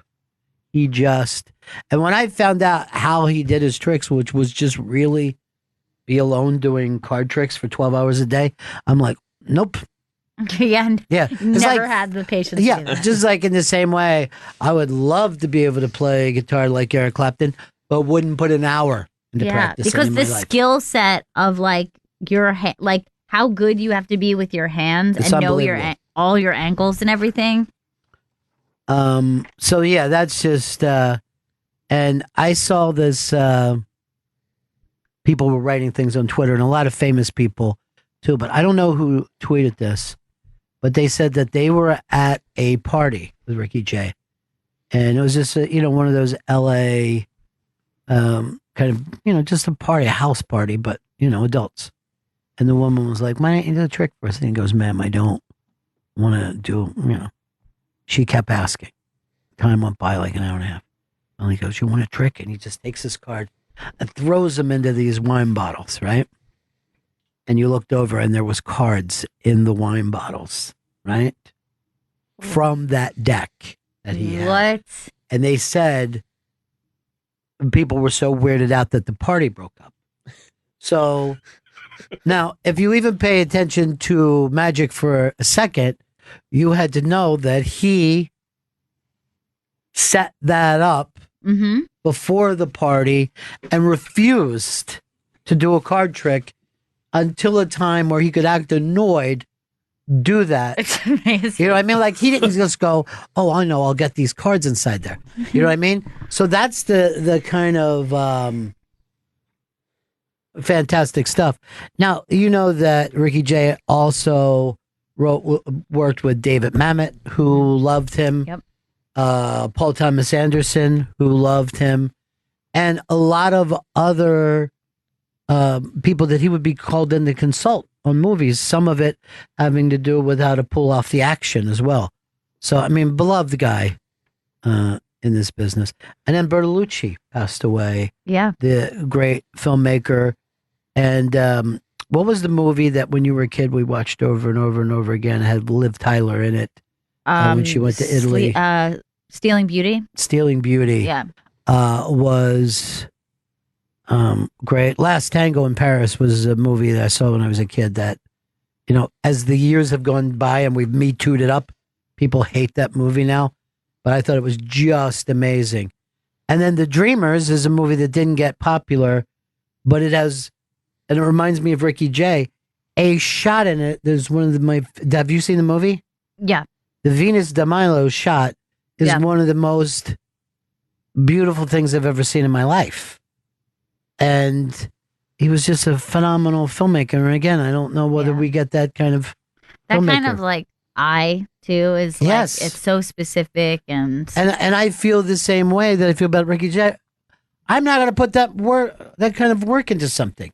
I would never. Either something comes to me easy or it doesn't happen. Yeah, the kind of people who have like passion that drives them to do something like that. And, it's like even when we did the Thanksgiving show, a couple little things that maybe the audience, it's bothering me. And then people bring it up to me and it bothers me. I got bothered with it today. I don't think I could ever pull off a movie and then have to go back and watch that movie and go, fuck, I didn't get the shot I wanted. Yeah. It's too much. Too infuriating. You have to be a person who loves that kind of detail. And but to know that if you don't get it, do you think anyone is satisfied with I remember when I was younger and people say, I don't rewatch my movies, like Woody Allen or something. I thought that he was lying. I thought that they would think like Scorsese would sit around and go, look what I did. You know? I wonder, does anyone really get to see the masterpiece that somebody who's a fan sees? Probably not. Only if they have no fucking idea of what good is. Right. That And idiot. Like a bad filmmaker. But then Like Paul O was very happy with his film. Right. Yeah, if somebody's just that level thrilled, probably I did it. The critics are saying I didn't do it, but I did it. I made the perfect movie. I saw maybe one of the worst movies of my life the other night. I think it was called Guns, Gambling, and Girls, or Guns, Girls, and Gambling. It was the biggest piece of shit, just stealing from other fucking movies throughout. And attempting to be with. There's nothing worse. Like their idea of a joke, it was about robbing a thing of an Indian casino, right? And that the guy's name, it was Clarence from True Romance. Slater, Christian Slater. Yeah. His name was John Smith. And we were all supposed to be laughing because of and it was basically be cowboys and Indians in this thing. And then just a complete ripoff of any Elvis impersonator movie. And at one point, Christian Slater puts on his glasses from True Romance. And I was like this, how dare you, sir? How dare you soil that memory in this piece of shit? But I couldn't turn it off. I could not turn this fucking movie off. It was so bad. I actually saw a movie the other night called The Hit. Have any of you guys seen it? Is it with Mark Wahlberg? No. Come on, dude. Have you added one thing? I'm fucking swinging and missing here. I've not seen The Hit. Remember when he said David Copperfield? Remember it? That's exactly what I'm talking about, is the sharpness that goes in. And I ignored that. I just let him say David Copperfield. And but then you brought it back up to me. And that's what people do. They bring it back up to me. I'm sorry. Original Chris, I'm going to go back to fucking North Carolina with you, and we're going to find those parents that won't accept you. Thank you. And yeah, we're going to drink in front of them. Yep. Oh, yeah. We're going to have 2 beers and get drunk. Cold one. Yeah. We'll stone cold that thing. Guys, I got to go pump. Pump you up, do you really? Yeah. All right. First, I'm going to tell you about something. Oh, yeah, please. Ring's mission is to make neighborhoods safer. Today, over 1 million people use the amazing Ring video doorbell to help protect their homes. Ring knows home security begins at the front door, but it doesn't end there. So now they're extending that same level of security to the rest of your home with the Ring Floodlight Cam. Just like Ring's amazing doorbell, Floodlight Cam is a motion-activated camera and floodlight that connects right to your phone with HD video and two-way audio that lets you know the moment anyone steps on your property. See and speak to visitors, even set off an alarm right from your phone. With Ring's Floodlight Cam, when things go bump in the night, you'll know immediately what it is. Whether you're home or away, the Ring Floodlight Cam lets you keep an eye on your home from anywhere. Ring Floodlight offers the ultimate in home security with high visibility floodlights and a powerful HD camera that puts security in your hands. With Ring, you're always home. Save up to $150 off a Ring of Security kit when you go to ring.com/comedy. Ring.com/comedy. That's ring.com/comedy. So good. So that is Jimmy Allen. And I'll just give you a quick backstory on Jimmy Allen. As you might know, we had him on the show, did an interview with him. And he sang that song. So, man, it had to be some time ago, 4 or 5 months ago was the first time I heard about him. And our buddy and boss, Don Wiki Wicklund, said, hey, would you do an interview with my pal, Jimmy Allen? He's coming in and he's really good and he's a country singer and I think you would like him. And I'm like, yeah, of course. You know, if he's a friend of yours, definitely. And he's like, he's from Lower Delaware. And I go, I know everything there is to know about Lower Delaware. My brother raised his kids there. You know, I know Bethany Beach, I know Rehoboth. I know the Bottle and Cork. I know the Rusty Rudder. I don't know that whole scene.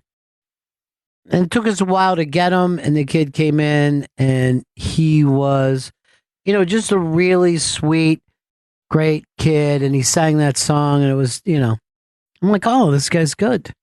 I was doing it, just for Wiki at first, but this kid's really good. He is now one of only 3 black entertainers who's ever played the Grand Ole Opry. Charlie Pride, I would guess back in the late 60s or 70s. And then Hootie, Darius Rucker, has done it. And now Jimmy Allen. And that song went number 1 on country radio. So that is unbelievable. And Wiki had flown down over the weekend to jam with them. Anybody who was at our Thanksgiving show knows that Wiki is a really good singer and performs with bands and all over the place. So we went down to jam with them and celebrate this number 1. And he said the kid was like literally crying on stage talking about it. Like he was so... I mean, when you hear the kid's story, he's been out in Nashville for 10 years, just banging on doors. And, it's one of those overnight success stories that takes 10 years. The album worked, the single worked. Earl, it might be time for you. I know you've got the Black Rock Coalition, the Black Country Coalition. Is that something? You'd have 3 members right off the bat. Yeah, I mean, we got Kane Brown, who has a number 1 album. Starting to pop now, too, right? Yeah, debuted at number 1. I think he's the first black country artist to have a number 1 debut country album. So where do you think this comes from? Trump? Trump being so welcoming to all the different types of people? Well, I think there was always it was a quiet connection, but there was always a connection between black artists and country music. It goes back to Ray Charles and Metro Charlie Pride. Chuck Berry was a big country music fan. But also, acoustic blues is pretty country. Yeah, it's rooted in country music as well. Yeah. Some people, I remember watching The Last Waltz, Levon Helm calling Muddy Waters. He's the king of country music. He didn't say the king of country blues. Right. So there was always a connection, and I think now it's starting to come back again, between this and, Reese Palmer's another one. She's about to put out a new record. So maybe, there's a black country scene starting to sprout up. Maybe it's time for us to have a black country station here. Maybe. Why not? I still want to do when we talked about doing the Stones channel, why not, a country channel, black country channel? Not really up to me and you, Earl. I mean, those things that deals have to be made on them. California. That's pretty cool, though, and congratulations to him. And I'm now going down Wiki Wicklin, the man with the golden ear.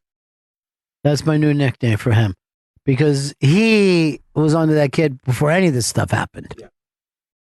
Yeah, he pushed it really hard, and I think at the time when we had him in, I think it was just cracked the top 10, and now, and having Earl, you're a little more detail-oriented than you need to be. But the fact that this kid's got a number 1 record is unbelievable. And I'm telling you, Wiki found him when he was just on the street singing for squirrels, nuts. I don't know what happened. Took him in. Well, why do they call it busking, by the way? I have no idea.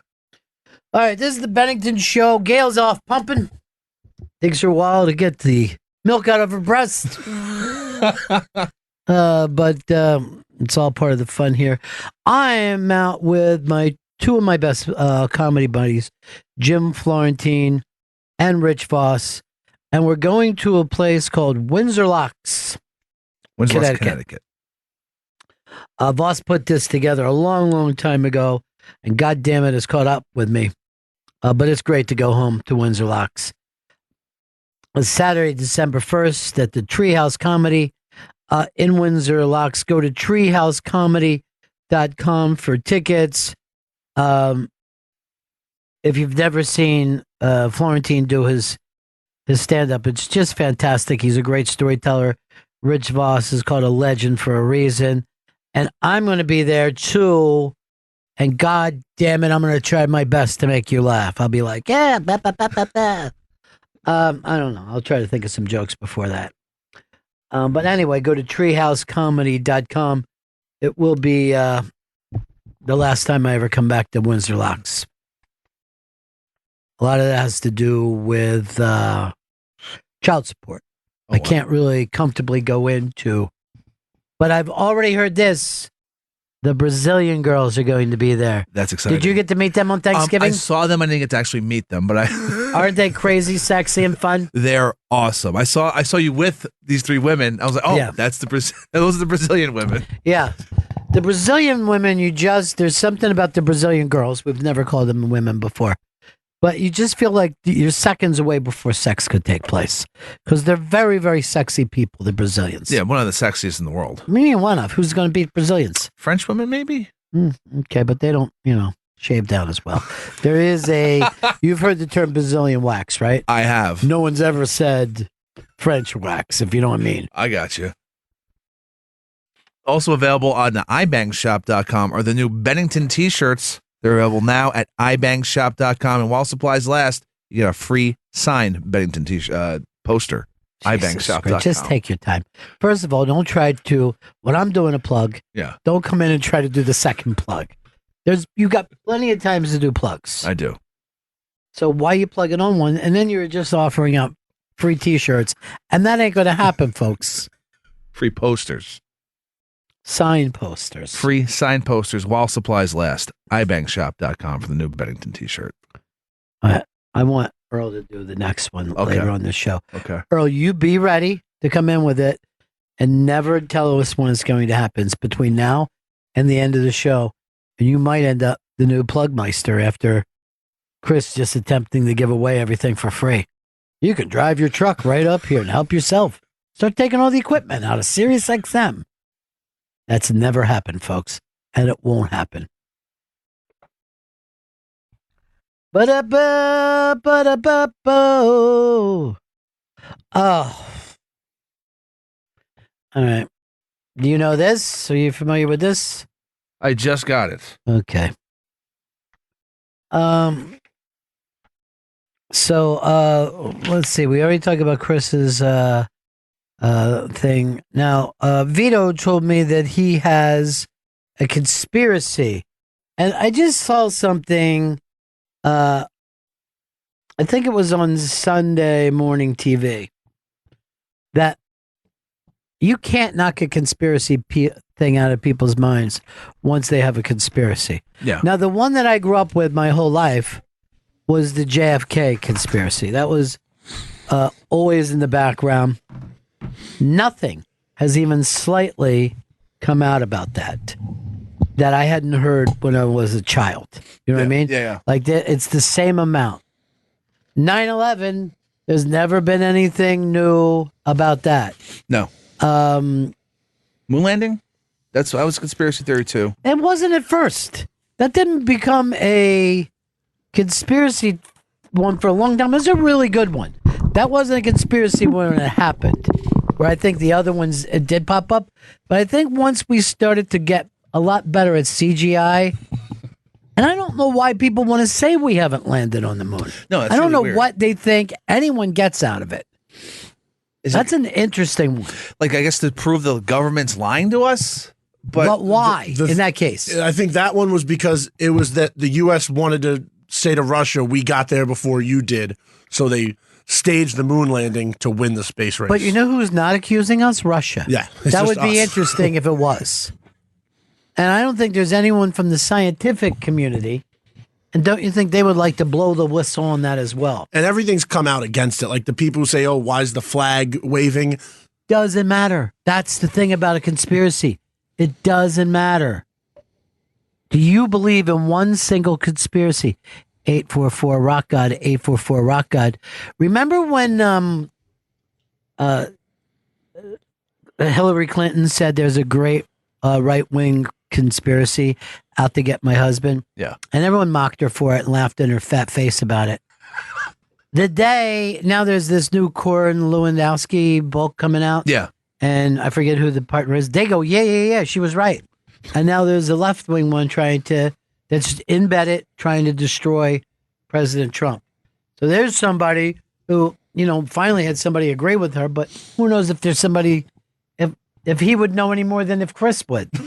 All right, you had your idea of a conspiracy theory. All right, so if you have an Instagram account, and I don't, you've most likely gotten followed by these strange random profiles of women that are like sex accounts or just women you've never met. What they actually are. All right, hold on. Chris, you don't have an Instagram. I don't have an Instagram account, but you kind of run ours, right? But yeah, there are like women with like sometimes Russian names, sometimes random names, foreign women asking to follow, and you can say yes or no, and then I go on the account and it's like sexy chicks, like with like 3 posts that follow a bunch of people, but no one follows them. So yeah, this thing does happen. So what I think this is your company's HR department trying to follow your private profile to find out what you're doing in your personal life. Why? Because they want to see what you're posting. They want to see if you're posting anything negative, because some people use a private account to shit talk their job or to like show that they're partying and stuff. I think the HR department wants to keep tabs on you and wants to know everything you're doing. So they make these fake profiles hoping that you'll add them. And I think it goes all the way down to, I think it's not even just HR departments. I think high schools will the administration in schools will do it to follow the students so they can see what the students are up to. Maybe like find out if there's shit going on campus that they want to know about. I think a lot of these fake profiles are just trying to spy on you and find out what you're up to. But no, first of all, why would they be doing it on everyone's, not just their employees? You're saying everybody's getting this thing, right? Yeah. So is there somebody who sells that information? Yeah, like a farm, like like in Silicon Valley when you saw that they were like, okay, well, like these data farms where you have people just on fake accounts. Isn't it data? Data farms. Data. Say it right. On these fake accounts, and they sell the kind of security or the surveillance data to employers and to schools. Yeah, I'm not buying that. Well, because it's very rare for somebody to get. I mean, we hear about it when someone gets fired because what they've done. But have any of you guys ever had a friend who, let's say, the HR department looked and saw what they were up to? Not that I know of. No, I do know there was some HR stuff here with people's Twitters. Anthony. No, like employees on the 37th floor who during the Bannon days, they were getting caught by the HR department tweeting about the Bannon issues. Like bad things about Bannon? I had to go in for meetings because they got caught saying stuff on Twitter. I did not know that when Bannon was here, he was that controversial. I thought he got more controversial after he joined. It was when he came back. Trump. Because remember he had that like short stint? Oh, that was a very short stint, yeah. That was like 2 weeks or something, right? It was yeah, but short. Even stars were getting mad that he was on here. Yeah.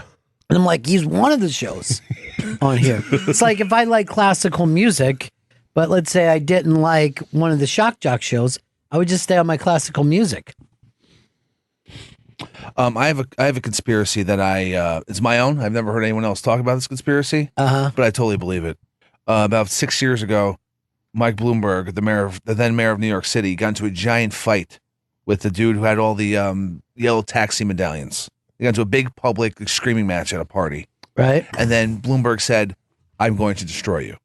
And being him and his business and taxis. So I believe that Mike Bloomberg is a shadow investor of Uber and Lyft to create the car sharing. It's just the opposite. Bloomberg was going to open up his own taxi business. And then when Uber took off, he was like, oh, I don't even need to now. Oh, God damn it. But he didn't have the idea for ride sharing. His idea was, I'll do your same business, cut you in half, and even if I lose money, you're fucked. Well, my conspiracy just got blown the fuck up. Well, all of them do. That's what we're trying to say. Dave in Connecticut. Yeah, there's no doubt about that. Hey, Chuck in Boston. Okay, so when people talk about conspiracy theories, I'm like, what would make a good conspiracy theory? And I made one up, and nobody's ever talked about it. But I think the government is not only keeping tobacco legal to make taxes, but they're hoping a lot of people die so the government doesn't have to pay their Social Security. See, that would have been more of a conspiracy before they started to work against it so hard. Yeah. You know what I mean? But right now, like years ago, everybody liked smoking. There was smoking stuff on TV, everything. But now, you rarely see people who smoke. Rarely. It's impossible to find a light in the street because no one smokes. Hey, Bill. Bill, what's up? I'm calling with a Ron and Fez conspiracy. Go ahead. And it has to do with the true identity of Joe Poo. Yes. Who liked to tell stories and then get angry when people would chime in about what happened in the stories. Yeah. I believe it was big fat Chris Stanley as a child. Well, it definitely was not, Bill.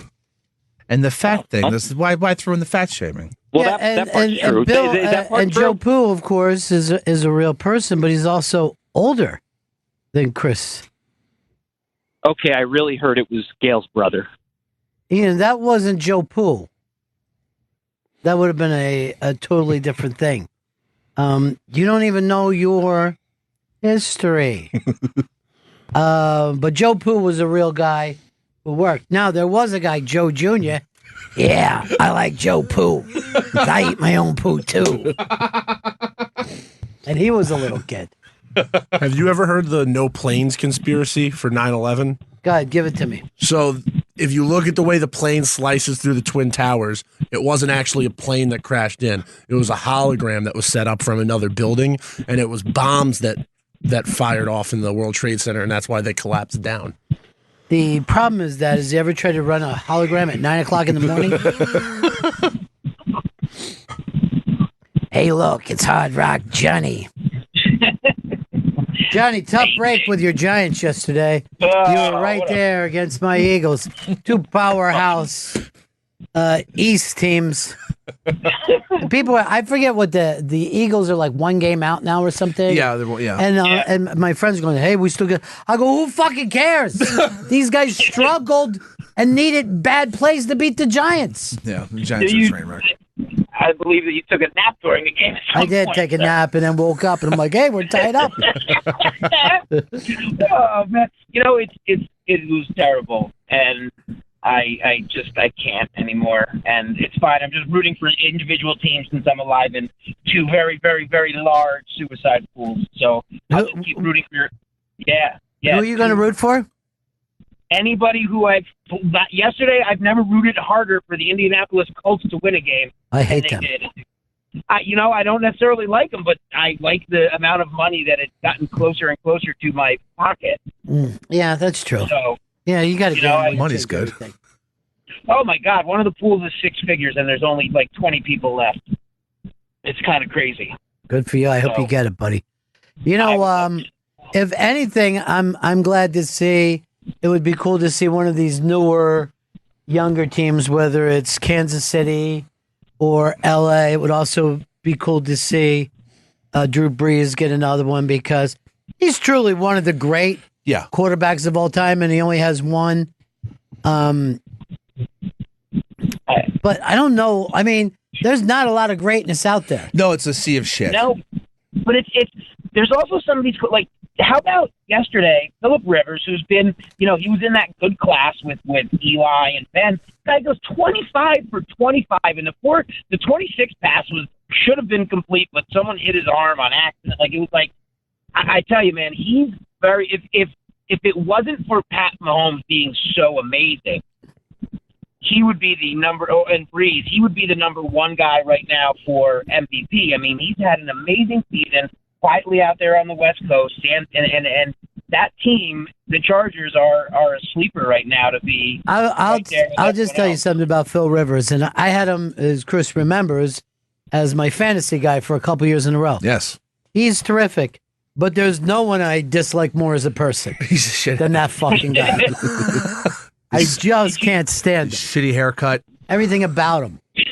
Well, did you see, I guess, the pregame, the Kansas City, that they were telling the story that, what's his name? Who was the quarterback in Kansas City last year? Alex Smith, right? Yeah.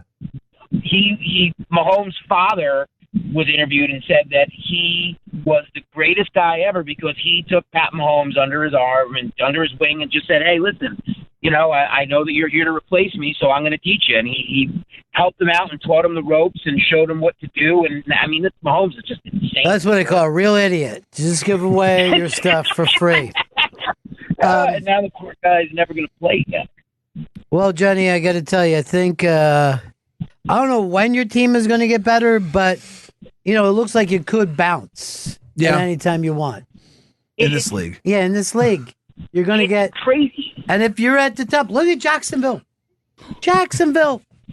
Look at Minnesota. We're just a heartbeat away last year. The Rams were total garbage 2 years ago when Goff was a rookie. Yeah. And you look at the Giants. They have two of the the two cornerstones you'd build a team on. They have a great wide receiver. They have this running, an incredible running back who for some reason touched the ball 4 times and there 6 times in the second half of the game, which I'm not even going to get into. You have those two guys. Aging quarterback that needs to be replaced. Unfortunately, I mean, as sad as it makes me to say, I love Eli Manning, but I think he's a little past his prime. I mean, he missed a couple of, that an interception at the end of the second quarter was just garbage. Let me just say this. My guy, Carson Wentz, I refer to as Trent Dilfer, and I will not stop that. He looks and reminds me of Trent Dilfer. And even when everyone was praising him, like, you got to pull the fucking bum off the bench. Let's go back to the Super Bowl. Yeah. Let's bring the magic back. Big Dick Nick, get in there. Is Dilfer the worst quarterback to win a Super Bowl? Yes. Yes, sure? He's not even remembered as the guy who won the Super Bowl. How about Namath? Namath had a lot going on besides numbers. And, Namath really won that when he was at the kind of more of the end of his career. But there was a lot, in those days, Namath was calling the plays, right? He was calling the fucking plays. All you young guys don't know that any quarterback who didn't call his own plays, we used to make fun of. And made it, Yeah. It was an embarrassment if you didn't call your own plays. I still think the game would be better if the quarterback was forced to do that. It would be more interesting to watch. Yeah, because then you don't have a team of people yelling in the guy's ear. Yes, because now you're just using these guys as if they're robots. All right. Talk to you later, Johnny. Later. When did the headset mic Thursday. start? Thursday. Kyle in California. Hey, Ronnie, how you doing, bud? Good, man. Hey, and this is a comedy conspiracy, but I think that the Louis C.K. scandal was somewhat of a conspiracy. All right, lay it on me. Well, he was about to put out a movie completely on his own with how many Emmy and Academy Award nominees and winners, and I think that you kind of knew that Louis had a weird past because there were stories and stuff. But I think that the timing of it was the bigger movie studios going, this guy can't put out a $40 million movie on his own. Well, first of all, it wasn't that much money. It was smaller, but you are correct. But now this sounds nuts what he's saying, right? I heard a long time ago that people in Hollywood wanted to save people in Hollywood, the big cats. Yeah. By throwing Louis and the outsider Harvey Weinstein under. That, there isn't a big producer or a big studio head who hasn't been involved in something that would be considered Me Too-ish. Yeah. And by the way, Harvey looks like he's going to beat another fucking case. No one's ever brought any charges against Louis. I'm not saying I agree with Kyle, but it is an interesting conspiracy. Yeah, Harvey's looking like he's going to skate almost. Well, I don't know because I don't know how many things that he had. And if you remember, Cosby got away with this for a lot of years, having until one finally stuck, and then one won't stick. You're in real fucking trouble. But so far, Harvey keeps moving it along. Now, I'm sure he's using every goddamn dime he's ever made in his life to, keep this thing going. But so far, He's staying out. John in Kansas. Hey, before my conspiracy, the Tampa Bay quarterback that won, he was pretty bad. Yeah, it was What was Brad his name? Johnson, and he was a journeyman. Journeyman. Yeah. Now, the weird thing is, years ago, Tampa would get rid of a guy, and they would go on and become a big quarterback. They had Steve Young. I didn't know that. Steve Young for years. Hated him. Everybody said this guy stinks. He runs around too much. Get rid of him. And that's why he was a backup for years. He was a big, like a number one pick backup for years in San Francisco. I thought his entire career was in San Francisco. This is shocking to me. All you got to do is Google, dude. That's all you got to fucking do. I Googled Steve Young all that. He was in the USFL, too. Yeah. Now, Earl, do you remember another Tampa quarterback? Vinny Testaverde. Vinny Testaverde never won a Super Bowl. But he Who was the black guy that won for them? Doug Williams. That's why I wanted you to have your Doug Williams moment. Vinny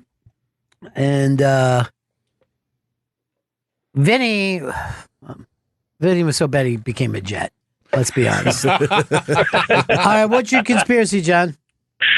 All right, I think the pharmaceutical companies and the government are in it together to make us all dependent on prescription drugs so they can control us. Well, there is a lot of people who believe that the pharmaceutical companies have an amazing thing on the government, that they give so much money to the government. And it's the one thing that's not attacked. If you ever watch the old school evening news, right? Yeah. Evening news like on ABC, NBC, CBS. Those things are nothing but wall-to-wall pharmaceutical things. And because of that, none of those news organizations ever attack them for stuff. And they get way more viewers than MSNBC or even Fox, but they're only watched by the elderly. They still go back and watch that. The elderly get a giant, of course, they're responsible for a giant amount of the drugs that are out there. I was watching TV for the first time in a while, watching commercials in Pittsburgh, and the channels was nothing but fucking pill commercials for everything. Because you didn't have the regular channels that you normally have. Exactly. I was at a Hampton Inn one night and I'm like, fuck, this is excruciating. How many people need these fucking catheters? Just catheters. Yeah, I go, I how saw many those. people are fucking putting these things in their dick holes? Most of the country, I guess. You might as well, I'll fucking send away for a bullet first. Remember when Tom Cruise was talking about Tom Cruise. Why is that name familiar? when he was going after when he attacked the meds? Matt Lauer pounced on him during that interview. And they made Matt Lauer into a fucking hero. And what he attacked was psychiatrists handing out drugs to people. And from that point on, Tom Cruise became a joke in this country, and Scientology started to be a fucking attacked hard. You know? Hard. Tom Cruise backed off. You never hear him say anything anymore. Never. He doesn't fucking feel his oats about his religion. My mom said, she works in chiropractic care. She said in their field, they were all like super supportive of the Tom Cruise thing because they're big on like natural stuff. And like she's big on the conspiracy that there's like a cure for cancer and that it's being held because the medical industry makes so much money off of like current cancer care. You know, so she works with chiropractics. So yeah. Do you know how many people attack that industry and act like it's basically witch doctor shit? Yeah. It's they're going to get your mom sooner or later. No, she's not a doctor. She's fine. Oh, they're going to get her. No, she's just adjacent. By association. She's just? Come on. She is your an mom, adjacent woman, a powerful adjacent woman. That's right. I have to tell my mom not to listen. Don't listen to me say you're just adjacent, Mom. Did your mom enjoy Thanksgiving? Yeah, she did. She loved it. I saw her, but just for a moment, people were pulling me in every direction. Yeah, she told me she got to say hi to you guys briefly. Yeah. She had a great time. She loves going. She wanted me to meet all the people that she was sitting there. Yeah. She was like, "Hey, Ronnie, come here. This guy's a big fan of yours." I'm like, "Yeah, because he's here. I already know that."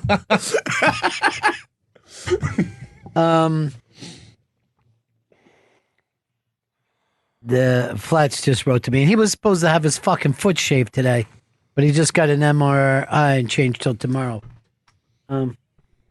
Hey, you back, Pumpy? I'm back.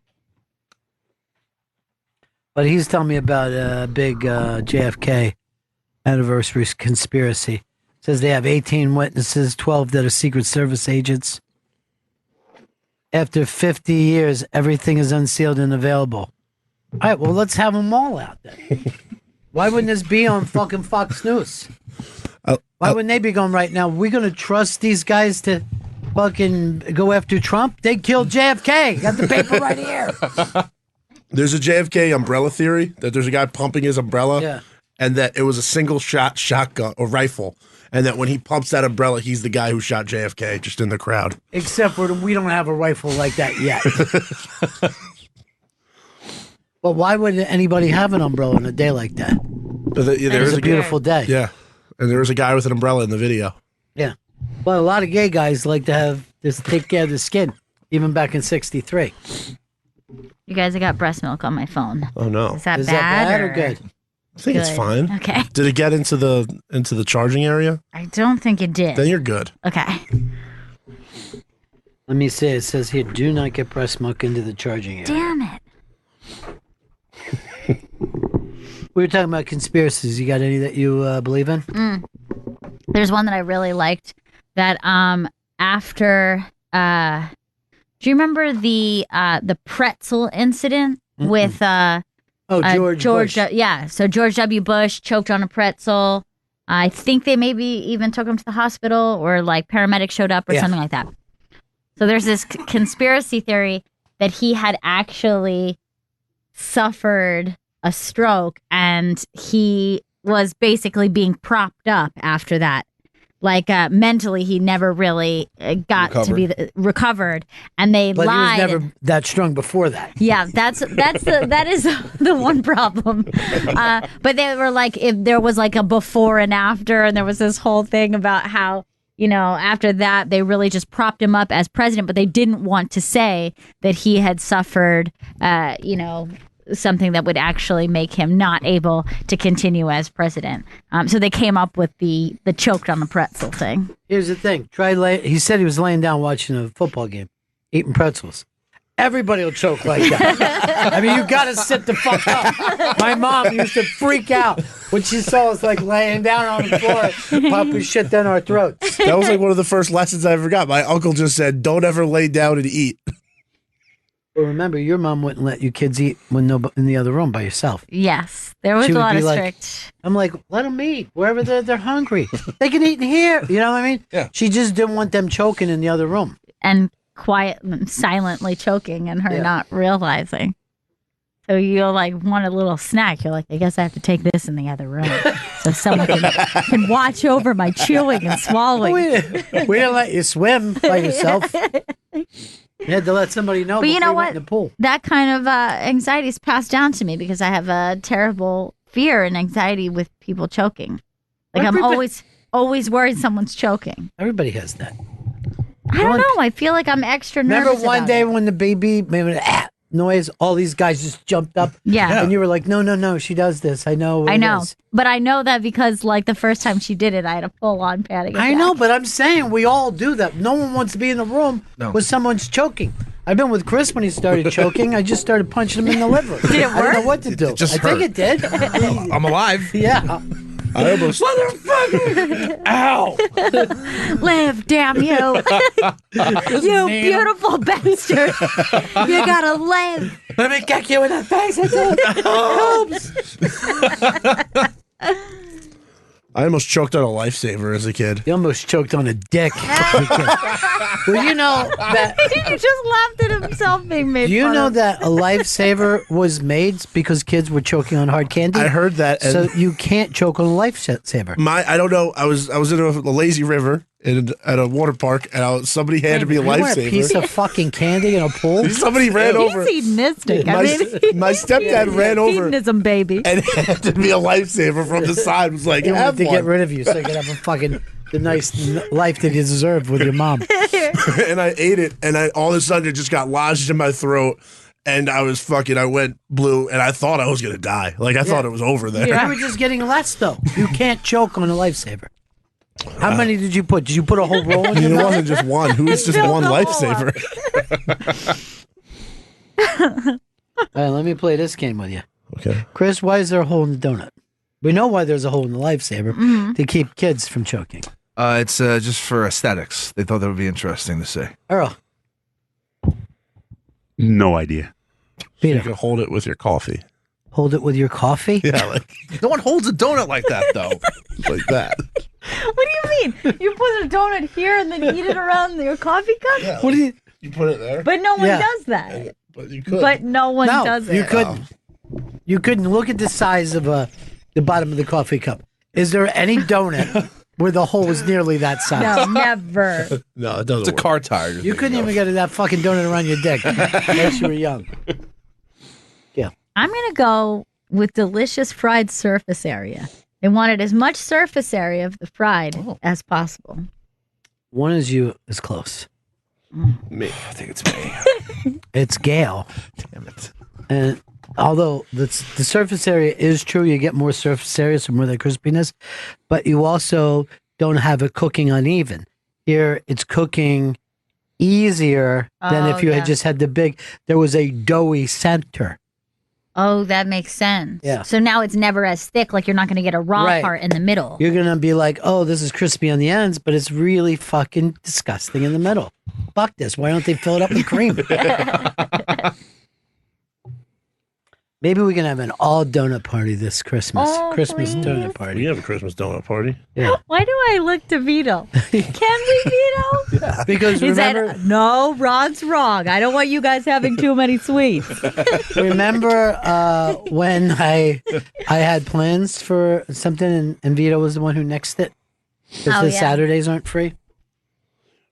Maybe we can unnix it and make that Donut Saturday fun. That sounds lovely. Donut Saturday fun.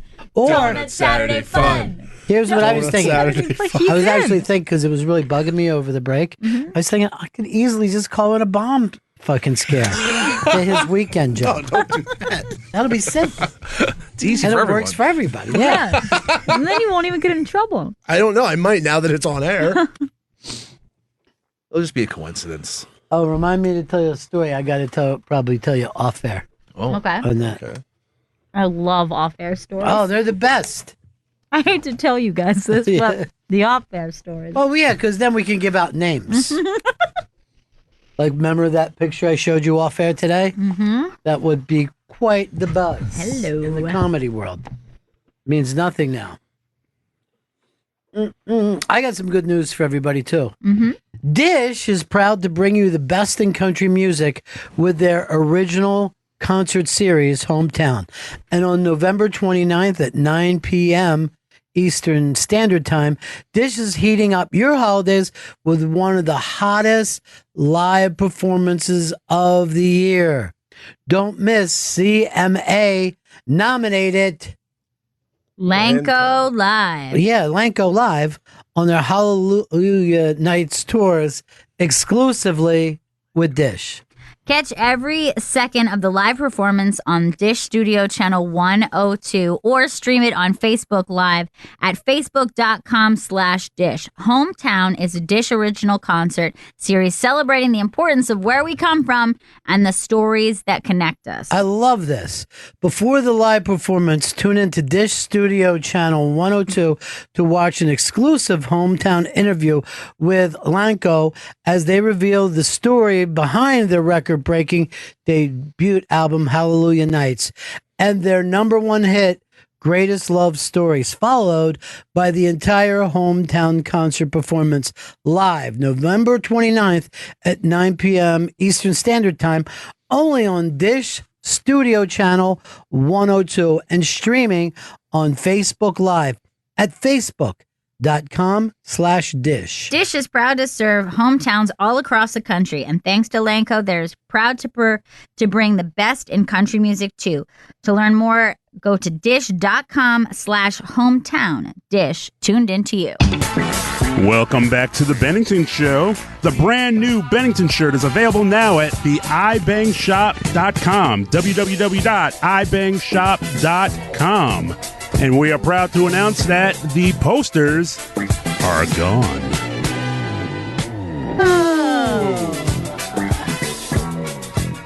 Wow, that was good. That was good. I love the voice. Very good. I'm sorry, Chris, A lot of bass in but that he's breathing down your neck already. He really is. That sounded good. What did I came in today, and Chris goes like, creme from Mamba. I go, what the fuck are you talking about? The Mamba. I go, what? What is he talking about? And Vito goes like this. He can't find the monitor that we use. I go, Vito speaks Chris. and then I told Earl when you were away pumping, I'm like, Earl, you're going to get your opportunity. You don't even let us know. You slip it in somewhere between. I never thought he was going to come back with it. Wow. And killed. That was really good. He sounded excellent. It was shocking. What do you think of that, Chris? I That don't like it. smoothness. I don't like it at all. Why don't you like your team to do well? I want everyone to do well, but I also don't like things being taken from me. Why don't you like things taken away from you? I love it. It feels so good and light. When someone on my team goes, you know what? I can do that. And you're like, you're going to do it and do it better than me? That sounds amazing. And we are proud to announce the posters are gone. I am proud now. Yeah. To know that all those posters went. Me too. There was a ton of them. Thank you for everybody who's bought the Bennington shirt, and we'll have some more between now and Christmas. Go to ibangshop.com, as you heard the well-spoken announcer say. All right, Earl, I'm going to bring this up to you. Is there ever a chance that a black Democrat wins in Mississippi the way they're telling us on TV is a possibility? Not in my lifetime. It's going to take probably another 20 years. Oh, God. Look, Florida can't pull it off. Georgia can't pull it off. You know Mississippi's not turning. Yeah. The South has not voted nationwide, region-wide for a Democrat, in 50 years since Johnson? Yes, and, the reason why that happened is because Johnson was pushing the civil rights, and the Dixiecrats left the fucking thing. And based on that and that alone, that's why he didn't run again in 68. He couldn't bear to lose the South since he's from Texas and they're kind of from the South. But no, this woman isn't saying anything that's making the white people in Mississippi upset. Bow, bow, bow. Then there was a thing about the Florida State coach. I don't know whether you saw this, but the Florida State coach is having a terrible team in season, and you don't want to fucking lose in Florida State. And someone on their Facebook page put up like a noose or something, and that's got everybody bubbling, What the hell? Why? Why have we? It feels like we've gone so backward. I just don't get it. I believe we're a backwards nation. I don't think we were ever forward, but people were just more quiet about it. But why so bold now? Coach T. Coach T has made it okay.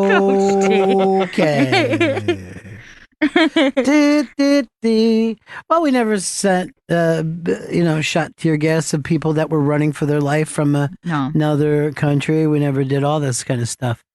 My neck.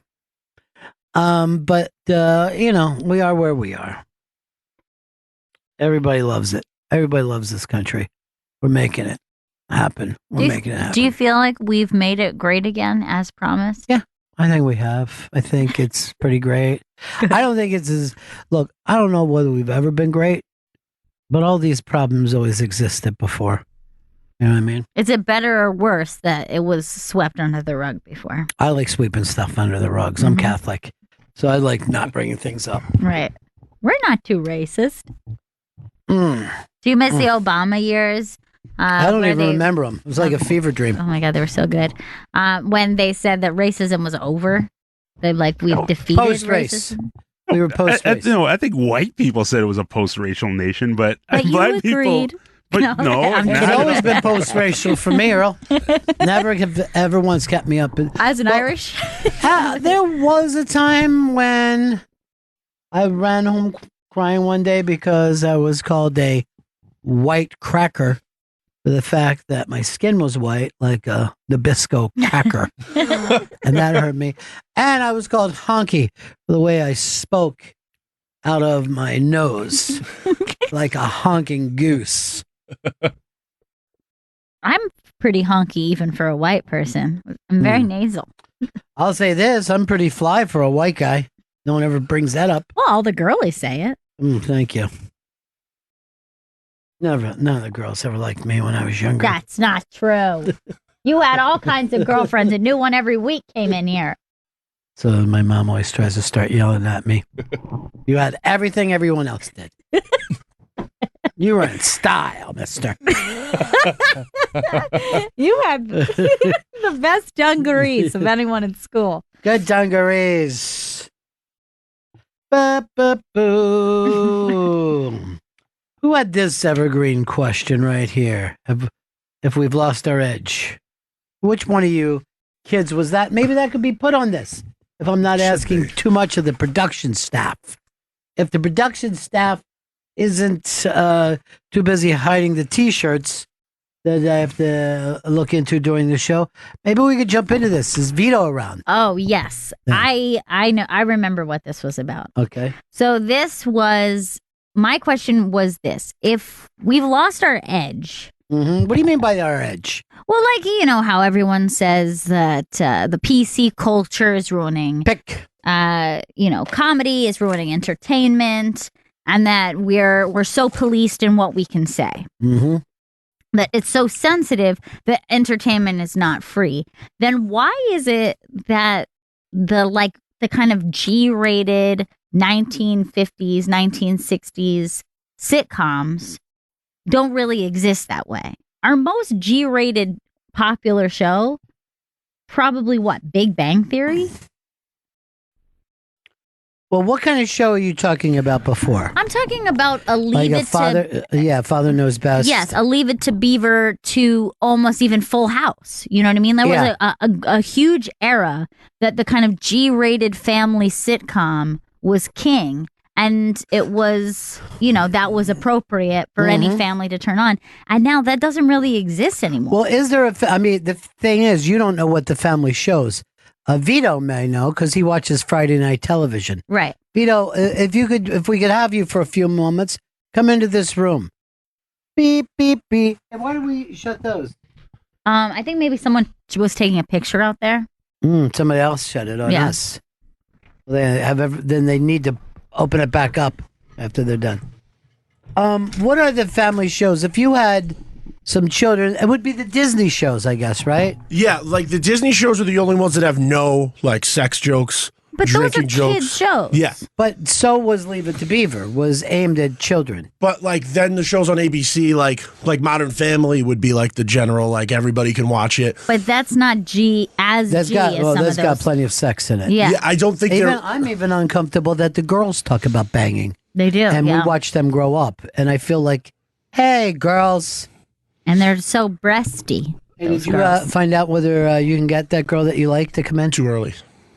Oh, she's coming in early in the morning? Yeah, a.m. No. Sorry. Sorry, we love you, but not that much. I understand. But why don't you come in early so you can try to meet her and rub against her? I maybe not rub against, but I will come in early. I'm going to tell you guys, because I know none of you fuckers watch 60 Minutes, right? It's not the same thing that you were talking about, but it reminds me of this. So they are to do To Kill a Mockingbird on Broadway. Now, the writer will be the famous West Wing writer. And what's his name? Aaron Sorkin. Ari Sorkin. He's Ari Spears' brother. And the Dumb and Dumber is going to be playing the the lead role. Jeff Daniels. Yeah. They call him J.K. Daniels. Now, and he's going to be Atticus Finch. And here's the deal. And I'm watching it, so they're giving this away. So I'm not spoiling. This was on 60 Minutes. It's going to open with the trial right off the bat. You're going to see the trial taking place. And then it goes to these adult talking about their childhood. So it's Scout as an adult and all that. And then they are back watching this taking place and talking. So Scout is not the lead character in this. It's Atticus, and it's Calpurnia. What is it? Calpurnia. Calpurnia, and the guy. They're taking a much more 2018 black person, not a 1958 black person. Interesting. Attitude. Like they're going to be given a piece of their mind for what's going on, rather than being totally as victimized as they were in the late 50s. And having said this, Jeff Daniels, when he was discussing, hey, maybe you've read the movie, read the book, maybe you love the movie. Forget about it. That's not happening here. We're going to take you where we want to take you, and then you're going to thank us for us. And I'm like, oh, I forgot. Jeff Daniels always comes off as a dick. Yeah, and also, here's what I don't like about that, is that normally in theater, the playwright is king. Mm-hmm. And now in this circumstance, the source material is Harper Lee, who's not here to defend. She's not king. Is not here to defend and say, well, this was the point of what I wrote. Where normally in theater, you allow that person. Sorkin is king in this. He's going to write it as the play. Dislike. So I was like, man, I've loved the book. I've loved the movie. Do I want to see it on stage? And now I'm like, I don't think it's for me. And Right. maybe somebody will like it. But this is, I think, America's favorite book. Yes. Like they did one of those, So good. hey, everybody vote on this. And they picked To Kill a Mockingbird. I mean, reading that book is your first step into, adulthood, or at least a step out of innocence, because it was for Scout, and Scout was really the hero of the book. Atticus was her hero, but I think when you're a kid reading it, Scout is your hero. 100%. In fact, I remember reading it for the first time, not knowing, because of the way it was phrased, that Scout was a girl at first, because they just treat her like a kid, right? Like you're like, here, Scout does this, and obviously because of her name, it's not very clear at first that she's a little girl, and it's not so specific of like a female child's perspective until a certain point. And I always loved the way that was handled, is just first letting readers in on her as just a child, not specific to her being a girl. Yeah, that is true. I didn't remember that way, but now looking back on it, you are right. But, you just love her. Yeah, she's great. And so does that mean no boo? I mean, what, like, if you're taking out that? I don't understand. They showed these young adults sitting on stage watching this, like it was through their storytelling and memory. But yeah, boo is a big fucking part of that whole thing. I don't know how they're going to do it. Is this Sorkin's first Broadway? No, he did Broadway before everything else. He did Few Good Men as Broadway. Oh, wow. I didn't even put that together. And the thing is, there were even less good men when he did Broadway. I guess they didn't have the budget. Now, you guys enjoyed A Few Good Men, right? Mm-hmm. Well, yeah, things are going to be a little bit different. This time, it's a lot of good men and some good women. Going like this. Hey, hey, hey. I think Mama wants to talk a little bit. It's going to be a musical. Okay, girl. And then it's going to be like a musical, and it's going to be like, sisters are doing it for themselves. Yeah! And then for some reason, all of them, they just go around. Jack Nicholson said, Jack's going to be in it. And they're going like this, bow that dustback, bow that dustback, bow that dustback. And he's like, what dustback? You know what I mean? It's going to be so fucking good. Go code red. These fuckers made a code red. And now that poor kid is dead because of that code red. Just see people make everything better. People are just getting up and walking out of the theater. And I would just yell, if I was in the play, I'd yell at, "What's wrong? You can't handle the truth?" They have to have that ready every night. Every night. Looks like somebody can handle the truth. Like those people. God, the rest of you move down into their seats. We're like a nice, tight audience. It seems like you can handle the truth. I just wonder, out of all the things that you could do, why are they just remaking everything to put it on Broadway? Yeah, you know, Pretty Woman's on there right now. Yeah. Every year there's like a new every movie. Year, some of the stuff wasn't even all that popular. The Wedding Singer was a play for a few months. We have no room for new stories, guys. But, like when Waitress came out, it wasn't a big movie. True. Well, they're going she's going to go see Waitress? They're baking pies in there. I go, why not just go to a bakery? I found a new French bakery, and I can't wait till somebody has a party now that I need to bring something over. Oh, nice. I have something fantastic I've never seen anyone else bring to a party. No, I'm not telling you. I really want to know. Off-air story? What was the other off-air you were going to tell?